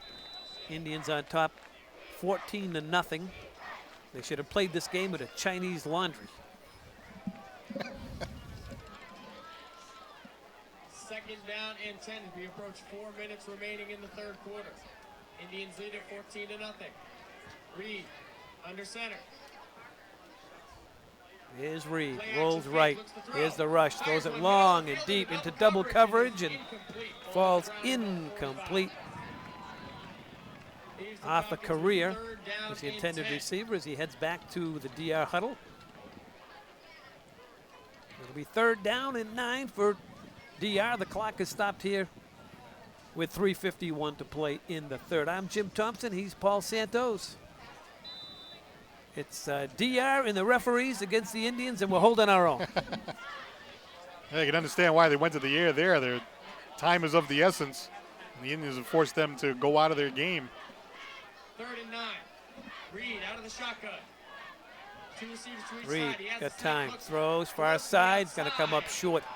And it is incomplete, intended for Anderson Lapierre. Lapierre was the intended receiver, and Cam Reed just didn't have enough arm strength to get it out to him. So it's going to be a 3 and out here for Dighton Rehoboth. The Dartmouth Indian defense coming up strong. They hold Solera to a gain of only 1. And then a couple of incomplete passes as Dighton Rehoboth, down by 2 scores, really forced to go away from the wing tee, try to put the ball up, try to make a big play, make something happen, nothing doing. The Indians up by 2 touchdowns. They'll get the ball back in what looks like will be very good field position somewhere in the middle of the field. Reed will punt.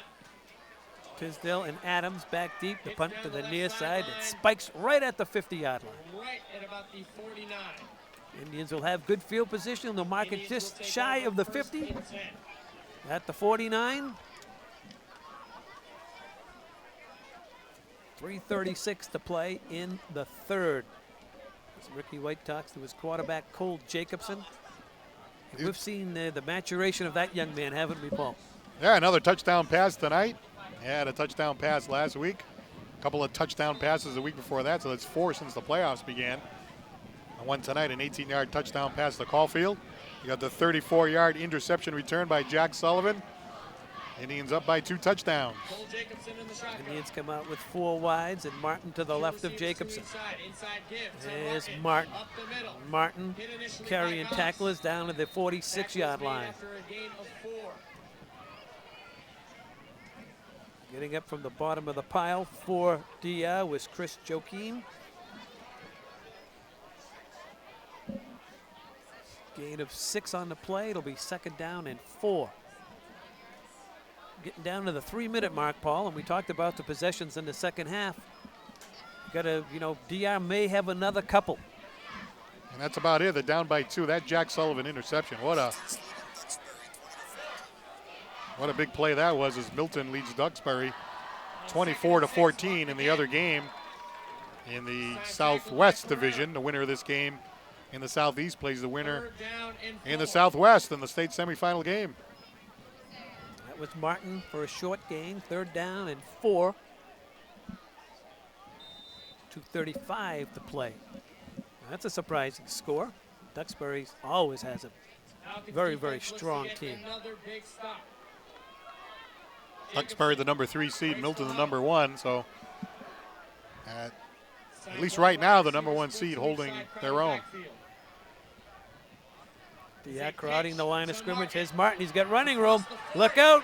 Martin's down inside the 25 and the 30, and they tackle him out of bounds. No flag. Shocking. They tackled him out of 5 yards out of bounds. We've seen so many flags tonight, and then somebody gets tackled out of bounds. There's no flag, and we actually saw that earlier in the game, too, where somebody was tackled out of bounds. But here comes Martin. Juke stepping it down the sideline, a 14-yard gain, and there he is clearly out of bounds and just drilled to the turf. Shocking. It's the same guy on the side of the field. That guy is unreal. Not that guy. He only takes the information. 2 minutes, 11 seconds left in the 3rd quarter. Dartmouth leads at 14-0. Jacobson waits for the snap. He has it. It is another good. There's Martin. Martin ducks his head, but he's not going to get very far. For minimal yardage gained on the play. Right into the arms of Eric Texera, along with Andy LeBlanc. And you see the hands on the hips there, Paul. Big guys up front, they get a little tired late in the game, chasing Martin all around. A lot of these kids played both ways. 2nd and 9 for the Indians. 2nd down and 9. Jacobson waits the shotgun snap. He has it. Here's Jacobson off the ball fake. Jacobson weaves his way down to about the 21-yard line. That's going to be very close to the yardage he was looking for. To pick up the first. Let's see, the referees going to call it 3rd down and short. Well, in this drive, they gave the ball to Martin 4 straight times. And this time the quarterback, Cole Jacobson, play faking to Martin and keeping the ball himself. He gains about 9, but he is going to be marked 1 yard short of the first down, so it'll be 3rd and 1. Jacobson breaks the huddle. 1 wide receiver to each side, triple back set. Has the shotgun snap. Here's Martin. Martin's got the first down. He's into the 2nd level, down inside the 15-yard line. Workhorse Chris Martin. Yeah, you're looking at a 3rd and 1, and you have to figure Martin's going to get the ball. And you really have to figure he's going to get the first down. Very rarely is he stopped in a 1-yard situation. And he just barrels his way up the middle for a gain of 7. Another great job by the offensive line blocking. More importantly, Paul, they're just keeping the ball away from DR, and that's what DR wanted to do to Dartmouth, and Rick White and Sam Madden and Coach Martin there. They're playing keep away from DR with the lead. And on top of that, could score again. 2 receivers to his left. Now they get up to the line of scrimmage, and Dartmouth calls for a timeout with 18 ticks left on the stadium clock. Jacobson and Coach Ricky White. That's Sam Madden with his arms crossed. Coach Martin there. And how about Coach Martin doing it once again? He's got a shutout going late here in the 3rd. Yeah, that Dartmouth Indian defense giving up less than 10 points per game. And the Dighton Rehoboth crowd looking on tonight, you have to be thinking, wow, that green defense, they're tough. Very tough to put points on the board against Dartmouth. And these guys came in, Dighton Rehoboth, averaging 28.5 per game. There's Jacobson. Jacobson is going to be forced out of bounds. A couple of defenders over there, Walsh and Pereira, get him out of bounds with 6 seconds to go. They give him a gain of 2, 2nd down and 8. Actually, they're going to give him a gain of 3, and that'll end the 3rd quarter. So only one score here in the 3rd. Came on a Indian turnover and a return of a interception for a touchdown. Yeah, 34-yard interception return by Jack Sullivan, and I'll tell you, that really turned the game around. I mean, talk about the wind coming out of the sails. Dighton Rehoboth kind of hanging in there with Dartmouth, even though they were outplayed. Come out to start the 2nd half. Dighton Rehoboth's thinking, okay, we're down by a score. Let's see if we can get something going. But look at the ball. It bounces off the hands of the receiver, and it never touched the ground. And Sullivan had the wherewithal to pick that ball up and just fly down the sideline, dives over the pylon, and with the extra point kick by Caulfield, a 14-0 lead. Completely different game after that. Now Dighton Rehoboth gets the ball back again, but you could already feel, well, they're not sure what to do. Should they stay with the wing T? Should they do something else? You have to be thinking, why wouldn't they stay with the bread and butter before that? But they didn't. Resulted in the interception. And the feel of the game completely different after that big play by Sully. You know, you mentioned the feel of the game. Has there been a feel of the game, really? I mean, it's been interrupted by so many flags and stoppages. It just is. The momentum on both sides, I think, has been just a little off. Can't really say that it's had a flow to it. Well, the Indians have the lead with just 11 minutes left to go, Paul. 11 minutes away from getting back to the state semifinal game. And a Southeast championship here on the line tonight at Dighton Rehoboth. Looking for the second in a row. Second down and 8. Matt Craig to the top of your screen. That's Tisdale in motion. And that's Tisdale. And Alex down inside the 5. Wrapped up there by Robbie Mayer.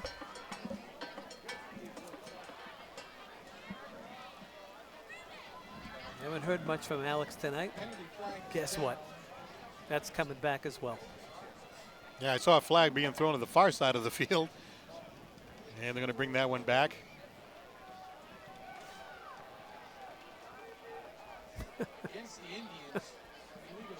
It's almost comical.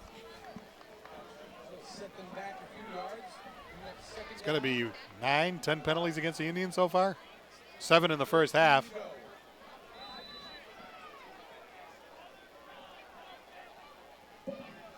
Clock is rolling. Under 11 to go. 2nd and 13 now for Dartmouth High School. This has happened to them all game long. They march the football down and then commit a penalty. Here's Martin. Martin's at the second level. Martin gets it down to the 5-yard line. Where it's going to be 3rd down and a couple. Nice gain that time by Chris Martin. Again, another example of him being difficult to bring down. A lot of green shirts surrounding him, but manages to plow forward, gain of about 12 that time. Almost erased the penalty. That it did. Diamond look here for the Indians. Krim in the line of scrimmage. And it's Martin. And Martin's going to be about a half a yard short, I believe. It's going to be very, very close. They're going to say he didn't get it. It's very close. They're going to call for a measurement. Definitely going to the workhorse in this drive. This drive has been going from the 49-yard line to here. There's been 10 plays, and 7 times Martin has had the ball. So they'll bring out the chains along the far side. And they stretch it out. And it's short by a half a yard. So that's what they need right there, about 8 chains worth, Paul. I'm thinking, thinking of getting Soup something for Christmas. Have Paul O'Connor, he does the chain gain over at the high school. Maybe have him cut a couple chains out for me. Just make a nice necklace. You'd say this came right from a game. This is official, right off the field. A little dirt on it, a little dirt grass, on it, right. Came right out of an official game, an actual game. This isn't something you get, at some store or something. This is a real thing right here. Yep, she's a pretty girl. I don't know if she'll go for that. She likes nice things. Nice things. And expensive things. Well, she's very good at it. You have to come through. Yeah, I mean, it's a lot of pressure. Christmas in my house is a lot of pressure. You go out to the mall and, you're looking at something for $50 and you're saying, that's not going to work. That's not enough. You better add at least 1 0 to the 50. All right, Indians 4th down and short. There's Martin, and Martin's got the first down.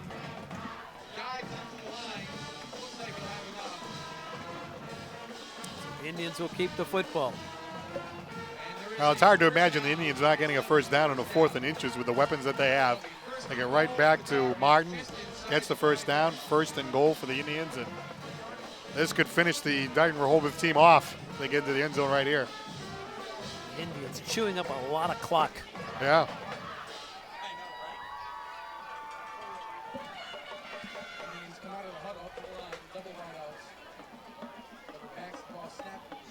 Jacobson. Jacobson gets down to about the 2 where he slammed down there. Mayer in on the tackle for the Falcons. Mayer stops him just shy of the goal line to bring up 2nd down. But if you're the offensive staff, you're saying, good, let's just run it maybe 3 more times to get the Yeah, clock down absolutely. to about 7 minutes. The Indians have put together a very nice drive. I mean, they got good field position. It started at their own 49-yard line, but what a nice, methodical, grinded out kind of a drive, which is just what the doctor ordered, given the situation presented. 2nd and goal. Here's Chris. Leaps into the end zone. Chris Martin. No flags. The Indians have themselves a 20-point lead as Chris heads back to his sideline. Well, let's take a look at Chris Martin, 19th touchdown on the season for the Indians' talented running back, that time leaping in the air and plunging in from the 1-yard line. And the Indians have just turned this into a devastating 3-possession game against the #1 seed Dighton Rehoboth on their home turf. There's Coach White, Coach Martin. Ricky's got to be real happy with Cole Jacobson. We've just seen his development all year long. So comfortable, doing everything well, working with that offense. Another touchdown pass tonight. So that ups the lead, Paul, to 21-0. The Indians with 14 unanswered here in the second half. Just a solid half here for the Dartmouth Indians. I mean, the first half was pretty solid too, but they were hurt a lot by the penalties. Probably could have been worse. The Indians out rushing and out moving the ball against their opponents 2-1 in that first half, but the penalties, 77 yards in penalties, really prevented the Indians from getting a second score. But in the second half, obviously the 34-yard touchdown interception return by Sullivan really was a big blow to Dighton Rehoboth. They thought they were going to come down the field and try to tie the game up at 7-7. The Indian defense would have nothing doing with that. And then since then, Dighton Rehoboth 3 and out. They had a chance to try to cut the lead in half. And how about this Indian drive? A 13-play, 51-yard drive, methodically executed down the field, using Martin about 70% of the time. Gain of 7, gain of 6, gain of 4, gain of 6, and basically taking all that time off the clock.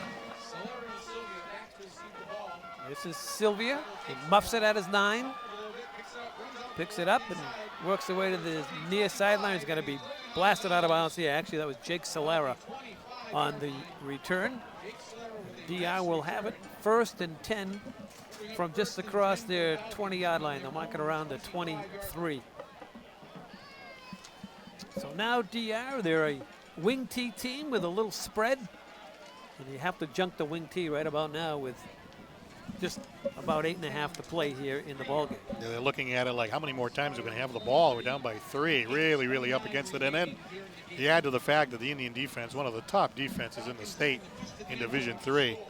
And the Indians obviously in great shape right here. So Reed will work out of the gun. His team trails by 3 touchdowns. And it's a draw.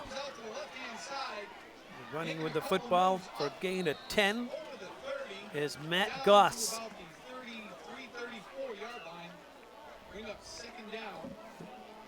They're going to give him the first down, a gain of 10. And this public address announcer, he thinks he's on radio.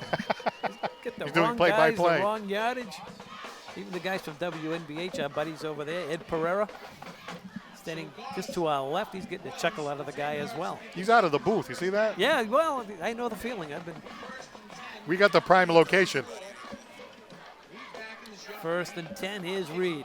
Looking near side the entire way and can't hook up with Jake Solera. 2nd down now for DR. The clock is stopped with just under 8 minutes to go. You're watching Indian football cablecast right here by DCTV. There's the guys from ESPN 1340. Our good friend Ed Pereira on the left. He's done a lot of broadcasts in his day, and one of the area's best, that's for sure. And I'm sitting right to my left here with one of the all-time greats. So where's the DCTV? The DCTV staff is in the booth. All right, we got the VIP treatment here. Yeah, we do. That's Peter Chase. He knows what he's doing. There's a long ball thrown wide open out here. Caught and taken down at the 10-yard line is Anderson LaPerriere. So the biggest play of the game for DR. He got behind the Indian secondary off the pump fake. 56-yard pass play by the quarterback Cam Reed as he just unloads this one down the field. And wide open behind the secondary. There you see him bringing the ball in. Just didn't have enough momentum to go all the way into the end zone for a touchdown, but what a great catch that time by LaPierre. 1st and 10 now for DR. There's that little cross action again on the handoff. Maybe a yard at most for the Falcons. Clock running now, 7:20 to go in the ball game. Now that was quite a play, the play before last, just out of nowhere. Comes this big long pass, but they had to do that down by 3 touchdowns, and they're probably thinking, where was this earlier when they needed it? But obviously the big turnover really hurt them. A touchdown return by Sullivan.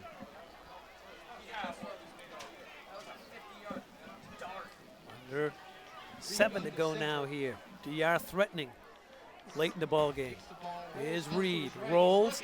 Here comes the rush. He throws it in the end zone and incomplete. That was a pass they'd like to have taken back. Matty Craig was in position to intercept. Jake Solero was the intended receiver, but Matty had him pretty well defensed, Paul. Yeah, definitely a desperation play here by Cam Reed. You can see him rolling out in all kinds of trouble. And he just kind of off balance, throws the ball downfield. Matt Craig was lined up to possibly intercept that pass, but the ball was high, and either he or Solera could get it. So that's okay. The Indians will take that, an incomplete pass. 3rd down for Dighton Rehoboth. 3rd and 8, 2 down territory to get to the line of scrimmage, and DR wants a timeout. So they're going to take a full timeout. 6:46 to play in the ball game. You're watching the finals of the Division III Southeast Division. The #1 seed, Dighton Rehoboth, trailing the #2 seed, the Indians of Dartmouth High School, by a score of 21-0. The winner of this game takes on the winner of Milton and Duxbury. And at last report, Milton had the lead. Yes, that was the last report. They had the lead, and that is the team that will be playing the winner of tonight's game. I'll tell you, the Dartmouth Indians poised to win the Division III Southeast for the 2nd year in a row. Glory to Dartmouth, as it says in the middle of the screen. Now, every pregame, you asked me about the song Glory to Dartmouth. Yes. And I showed you, I Googled it, and there's actually, if you go to Google, you can learn the words. There are words to Glory to Dartmouth. There are the words to Glory to Dartmouth. And I think John Noons, who does the he actually public is the address songwriter. he knows the words to that, right? He's one of the top guys at the band. And what is that in the back pocket? It looks like a Coca-Cola. Here's Reed. Look out from behind. He's being chased, and he's going to be taken down. He throws it wildly. And there's no intentional grounding. Where's the flag? That'll bring up 4th down, 4th and 8 So it's going to bring up 4th down and 8. for the Falcons. Reed that time just unloaded. There wasn't a receiver anywhere near that play. Threw the ball out of bounds. He was in trouble the whole time on that play. He was trying to figure out what to do with the ball because he was being pursued the whole time of that. He's outside the tackle box. Matt Foley there, coming up from his linebacker position, putting the pressure on the Dighton Rehoboth quarterback. Here's Reed on the cross and patting. It's picked off by Sullivan. And there he goes down the sideline. And finally going to be taken down here at the 40-yard line. And slammed down at that. How about Jack Sullivan's 2nd interception of the game tonight for the Dartmouth Indian defender? Dighton Rehoboth in a 4th down situation, going for it on 4th down in a kind of a desperate situation. But here comes number 87 for the 2nd time tonight, reaching up and picking the ball off, intended for Arthur Carrere. And here he comes, barreling down the sideline. You're thinking, okay, he's going to be pushed out of bounds. Nope, decides to cut to the middle. He's not done yet. Here he comes to the other side, and the linebacker, 6'1", 185-pound senior, finally being hauled down by Anderson Lapierre. He had a hard time bringing him down. They eventually throw him to the turf, probably a little bit more than they needed to, but it's okay. I have to laugh at the official next to me up here in the booth. Doesn't like that we're picking on the officials. Here's Martin. Look out. Chris is on the loose. Touchdown. Indians. Chris Martin. 2nd touchdown on the night for Chris Martin. Touchdown number 20 on the season. A 39-yard touchdown run. Makes it a 4-possession game here for the Dartmouth Indians. So a big interception, a handoff to Martin, and see you later, baby. Happened so fast he didn't have time to throw the flag. Yeah, the guy next to me, he's getting a little huffy. Get a little testy. Yeah, getting a little testy.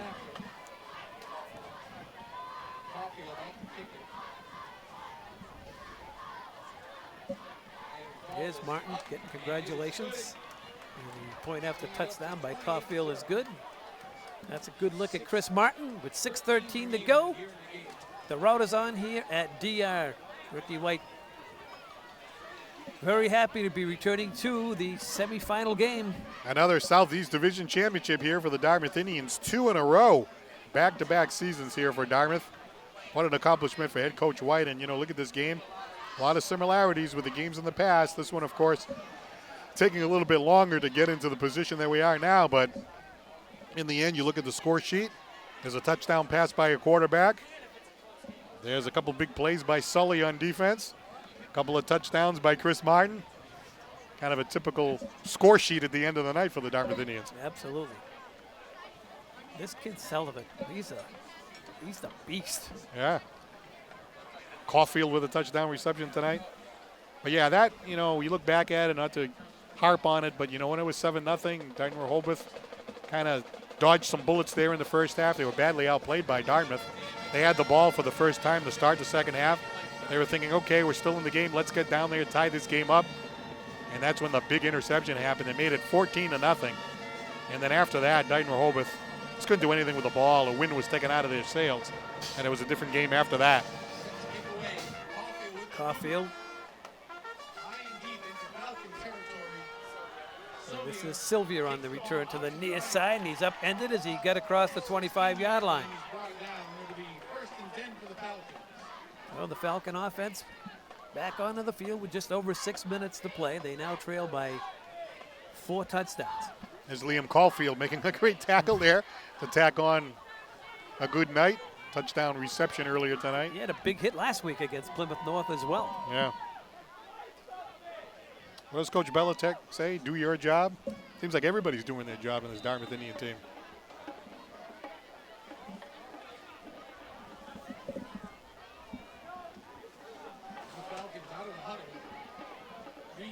Reed under the center. This is Solara. He's looking for running room and perhaps 3. Matty Craig with the stop for the Indians.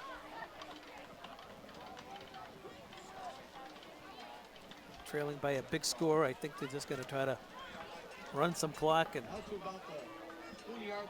live to play next week. Dighton Rehoboth, they'll be playing someone, but perhaps the Duxbury, or who would they be playing? Because this is the final. They'd be playing the loser of that bracket, I believe. I think that's right, yes. Here's Reed. Looks to throw it back the opposite way. Here's the rush. He just unloads it into the Indian bench.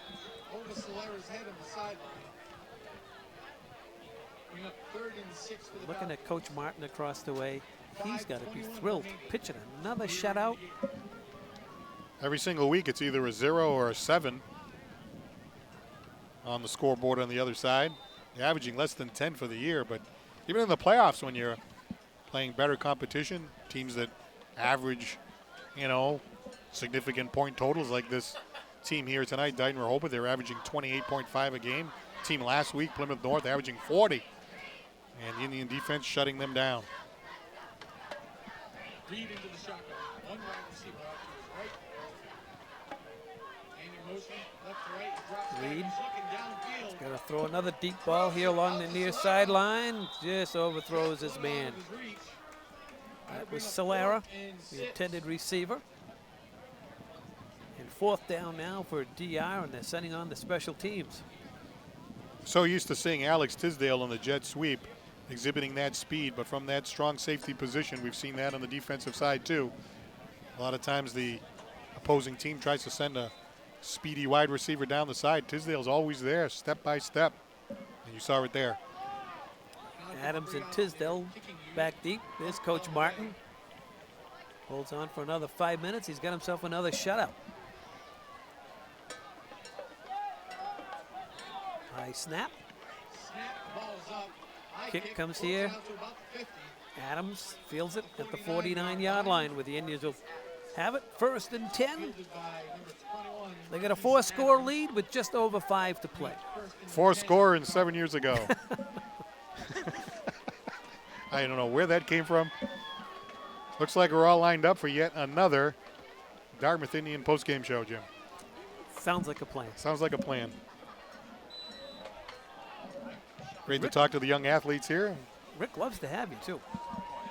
I enjoy chatting with the He likes coach. a little FaceTime. He used to love talking to McGonigal. And Indians have a new quarterback in there. That's Nate Ellis. Some of the JV kids going to get an opportunity to play now. Adams, the runner. Marquise Adams. Gain of a couple. Well, the coaches always say 1 game at a time, right? So obviously the next game is the state semifinal game.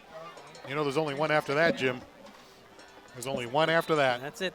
That's the big one. Well, we're not going to talk about that because it's 1 game at a time. One game at a time. On to Cincinnati. Exactly. Back in the shotgun. Receivers to the left and right. Triple back set.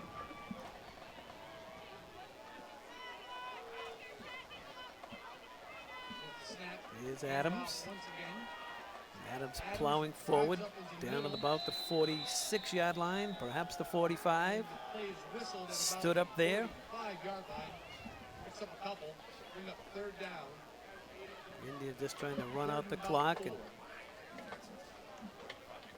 DR hoping it runs out quicker than what the scoreboard is showing, Paul. Yeah, kind of tough for them, obviously. They got a home game here. They're playing for the Southeast Division Championship. Chance to go into the state tournament, into that state semifinal. Big crowd out here, and hasn't been their night for sure. You know, we've talked about it throughout this tournament. The big advantage the Indians have is playing the schedule that they have. Granted, they have very, very good athletes at the skill positions. You know, they have one of the outstanding running backs. Here's Adams. Adams in the secondary breaks it down inside the 30, down to the 27-yard line. Getting back to my point, South Coast Conference is a nice conference, not a strong conference. Dartmouth plays a Division I schedule, and it's really shown up. I mean, last week, Plymouth North, highly regarded, blew them out. Dighton Rehoboth, you know, champs of the South Coast Conference. They just play a weaker schedule. You know, they've been dominated here by the Indians. And again, I just think it's a lot of Division I schools week after week after week, and you get late in the season, and these kids have toughened up without question. And New Bedford, Barnstable, Bridgewater Raynham, of course, the big one. They almost beat Bridgewater Raynham, but for a couple of bad calls and a mistake on special teams, they really could have won that game. And you think, okay, Bridgewater Raynham, how good are they? They knocked off St. John's Prep. Right. Exactly. And Yeah. you know, Barnstable's Division I school in the old Colony League, as is BR. And Dartmouth is Division III. So, what the heck? Who needs to win your conference championship? You're in there against 2 Division I schools. Barnstable has been down the last couple of years. But you know, under this new football format, it's hard to get games. We've finally found Jim McGonigal. We finally, after all season long, he's left Dartmouth High School, and obviously he's joined his friend Dave Moorer over here. And he might have a little Bill Belichick in him. He might have a camera filming the Dartmouth plays if I know McGon. There he is. I've been wondering where the heck he's been. Incognito. Yep.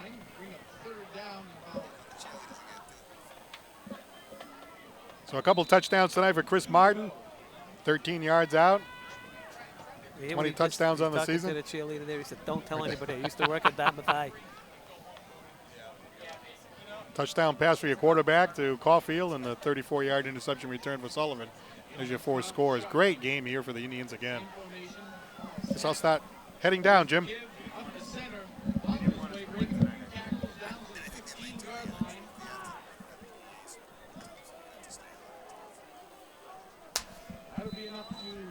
Indian coaches, Coach Ross, Coach Zexter, heading down to the field.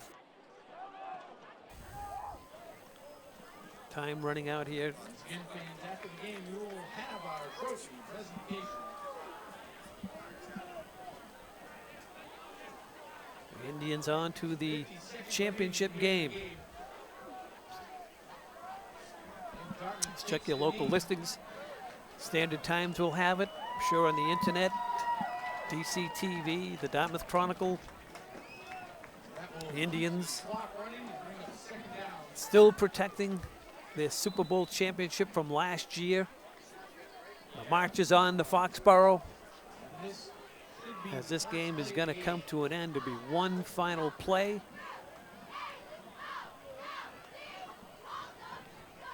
The Indians take the knee, and the Indians have come in here and knocked off the #1 seed, Dighton Rehoboth, and there's a group of happy Indian kids along the far sideline as they outdistance Dighton Rehoboth. The #1 seed goes down by a score of 28-0 on their home field. And the Indians now will have a game next week. It'll be the winner of the Milton-Duxbury game, and hopefully before we go off the air, we will have an idea who they will be playing. At last count, Milton, the #1 seed, had the lead over Duxbury. So hats off to Coach White and his staff to go on the road and win the Southeast Championship against a team that came in here with a record of 8-1, a team that averaged 28 points a game, a team that only gives up 11 a game, and the Indians shut them out. Once again, that Indian defense, they shut out DR, and they throw up 28 points against this DR defense as the Indians come across the way. Their fans are here, and it's going to be a ceremony, I'm sure, of a trophy. And there's Glory to Dartmouth, Paul Santos' favorite song. And the captains from Dartmouth High School, please meet the MIAA committee. Happy Dartmouth football team. Big game next weekend. We're not sure where they'll be playing, but they'll be in the state semifinal. One more chance to defend the crown. If they win that, it's back to Foxborough for the kids in white and green. And the Falcons' next game will be on Thanksgiving away Dighton Rehoboth. Seekonk High School. Running off the field, and the Indians heading out to midfield, and we're going to pause momentarily and we'll be back for the post-game ceremony. Sit tight, everybody. Welcome back to the post-game show. I'm Jim Thompson. Paul Santos is down field side. We'll have the winning head coach, Rick White, on momentarily as both teams stand at the respective 45-yard line. As they'll ask the coaches of both teams and their captains.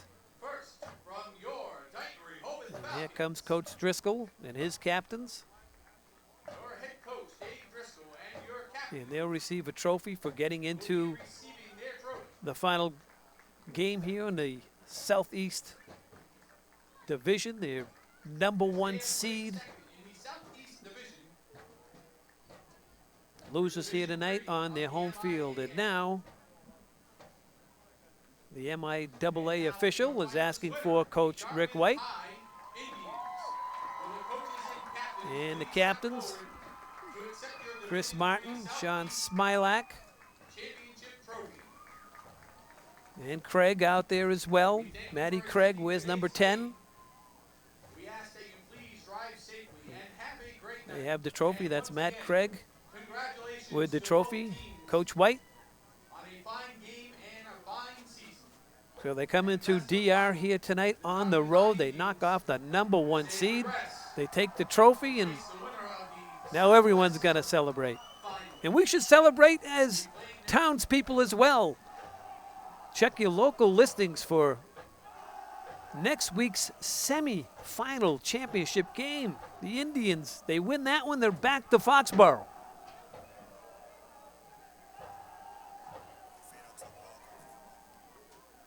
So we're going to pause momentarily. We're going to be right back with Paul Santos and the head coach in just a moment. We'll be right back, everybody. Welcome back to Dighton Rehoboth High School. It's the post-game show. The Dartmouth Indians, the Southeast Division champions for the second year in a row, as they beat Dighton Rehoboth by a score of 28-0. Happy to be joined here by Jack Sullivan, who actually had a great play tonight. A 34-yard interception return, a big play in the second half. That was really a killer for Dighton Rehoboth. What was going on out there? I don't know. Our defense, we knew we had to come out big in the second half. 7-0 game, and we did. I just read the ball, and I was just right there to take it back. Well, the thing is, it came at a great time because it was 7-0. Obviously, Dighton Rehoboth kind of hanging around. It was their first possession of the second half. Really needed to keep them off the board there. Yeah. And you came up with a big play. Yeah, our defense just came up big in the second half. The entire second half kept the 0 on the board, and that's what we need to do. Tell me about this Dartmouth Indian defense all year. I mean, this has been one of the staples of the Dartmouth team. You guys are giving up only 10 points a game on average all season long. What is it about the Dartmouth Indian defense that makes the team so successful? I don't know. We just got a bunch of kids that like to play football. We're always hitting hard out there, just playing our game. We practice hard all week for this, and it just pays off. Second year in a row now, Southeast Division champions. How does that feel? Feels great. Obviously, a big game coming up next week. It's the state semifinal. Yeah. Another game for the Dartmouth Indians. Yep, we just got to prepare for that like we did this week. Another game. Well, Jack, congratulations on a great performance here tonight and a great season. We wish you the best of luck in the state semifinal game. Thank you. All right, Jack Sullivan, a great interception here tonight as he pulls off one of the big plays of the game, a 34-yard interception return early in the second half, which really hurt Dighton Rehoboth tonight. The Indians going on to win by a score of 28-0. We do have Coach Rick White. He's going to be heading on over. A couple of touchdowns for Chris Martin and also a touchdown pass by quarterback Cole Jacobson tonight. So Coach White is on his way over here, and we'll be chatting with him as Coach White will be heading on to the state semifinal game. Well, Coach Ross. Congratulations. Coach. Yes, it is. Oh, sorry. That's trying all to get the right. water That's all right. jugs. That's all right. Hey, it's another See, we got more gear than we can carry. another trip to the state semifinal game. Yeah. How's it feel, Coach? Two in a row. Feels great, but it was a battle. You know, the score does definitely tell the whole story of this one. So 7-0 at halftime, and a lot of yards called back. You know, we just couldn't buy anything tonight. It was interesting calls on our side, but you know, that being said, you still got to earn your points. And I thought we changed the tone of the game in the second half with right away. You know, with Sully coming up with that pick and returning for a touchdown. That was huge. The Indian defense has done it all year, not only keeping the other teams off the board, but you see the Indians scoring points off the defense. Yeah, and you know, if not to put us in great field position off a turnover or something like that. You know, we got beat once on a long pass there, but the kid, you know, we bent at times, but we didn't break, and that's kind of really what our defense does. And you know, we give up some yards every once in a while, but when we get in the red zone, we're a pretty tough team. So proud of our kids and proud of our seniors, and I just thought they played hard. But you got to give credit to DR. They were a tough team as advertised. Their kids are in great shape. They hit us to the very end, and it was a very physical football game. Obviously, diversified offense. Another couple of touchdowns for Chris Martin. Another touchdown pass for your quarterback. Yeah, you know, we got that one earlier in the game. Trying to kill the clock at the end, so we didn't really throw a whole lot. But when we did, we got the big third down conversion to Matt Craig. That was huge. And then we had the nice throw over the middle to Liam Caulfield. So, yeah. And, again, just the penalty yardage was, really the difference in the game. So obviously now going to the state semifinal game. Your thoughts on that? Hey, it's another challenge for our kids. They'll be excited to go, and I'm sure we'll be the underdog, and it'll be a beautiful thing. That's exactly what we want to be. Hey, congratulations, Coach. Another Southeast Division championship. Great job again. Good luck in the state semifinal. Thanks a lot, Paul. All right, Coach Rick White. Paul Santos down in the field. Let's head it back up to Jim Thompson. Thank you very much, Paul and Coach Rick White. Back-to-back Southeast Division III championships for he and his ball club. Hats off to the kids. They played their hearts out here tonight against a #1 seed. Last week against Plymouth North. Both powerful offenses, and the Indians just staunch on defense, pitching a shutout here tonight. Just an outstanding performance. And next week, they're in the state semifinals. A win next week gets them into the Super Bowl, probably being played back in Foxborough. They are the Division III state championship team and looking to do it one more time. So the final score here from Dighton Rehoboth. The #1 seed, the Falcons of Dighton Rehoboth, go down to the #2 seed in a big way here tonight. The final, the Indians, 28. The Falcons of Dighton Rehoboth, nothing. For everyone associated with this telecast of Indian football, for my sidekick, Paul Santos, for Peter Chase, Derek Freites, and everyone associated with this telecast, I'm Jim Thompson. Until next week, so long, everybody.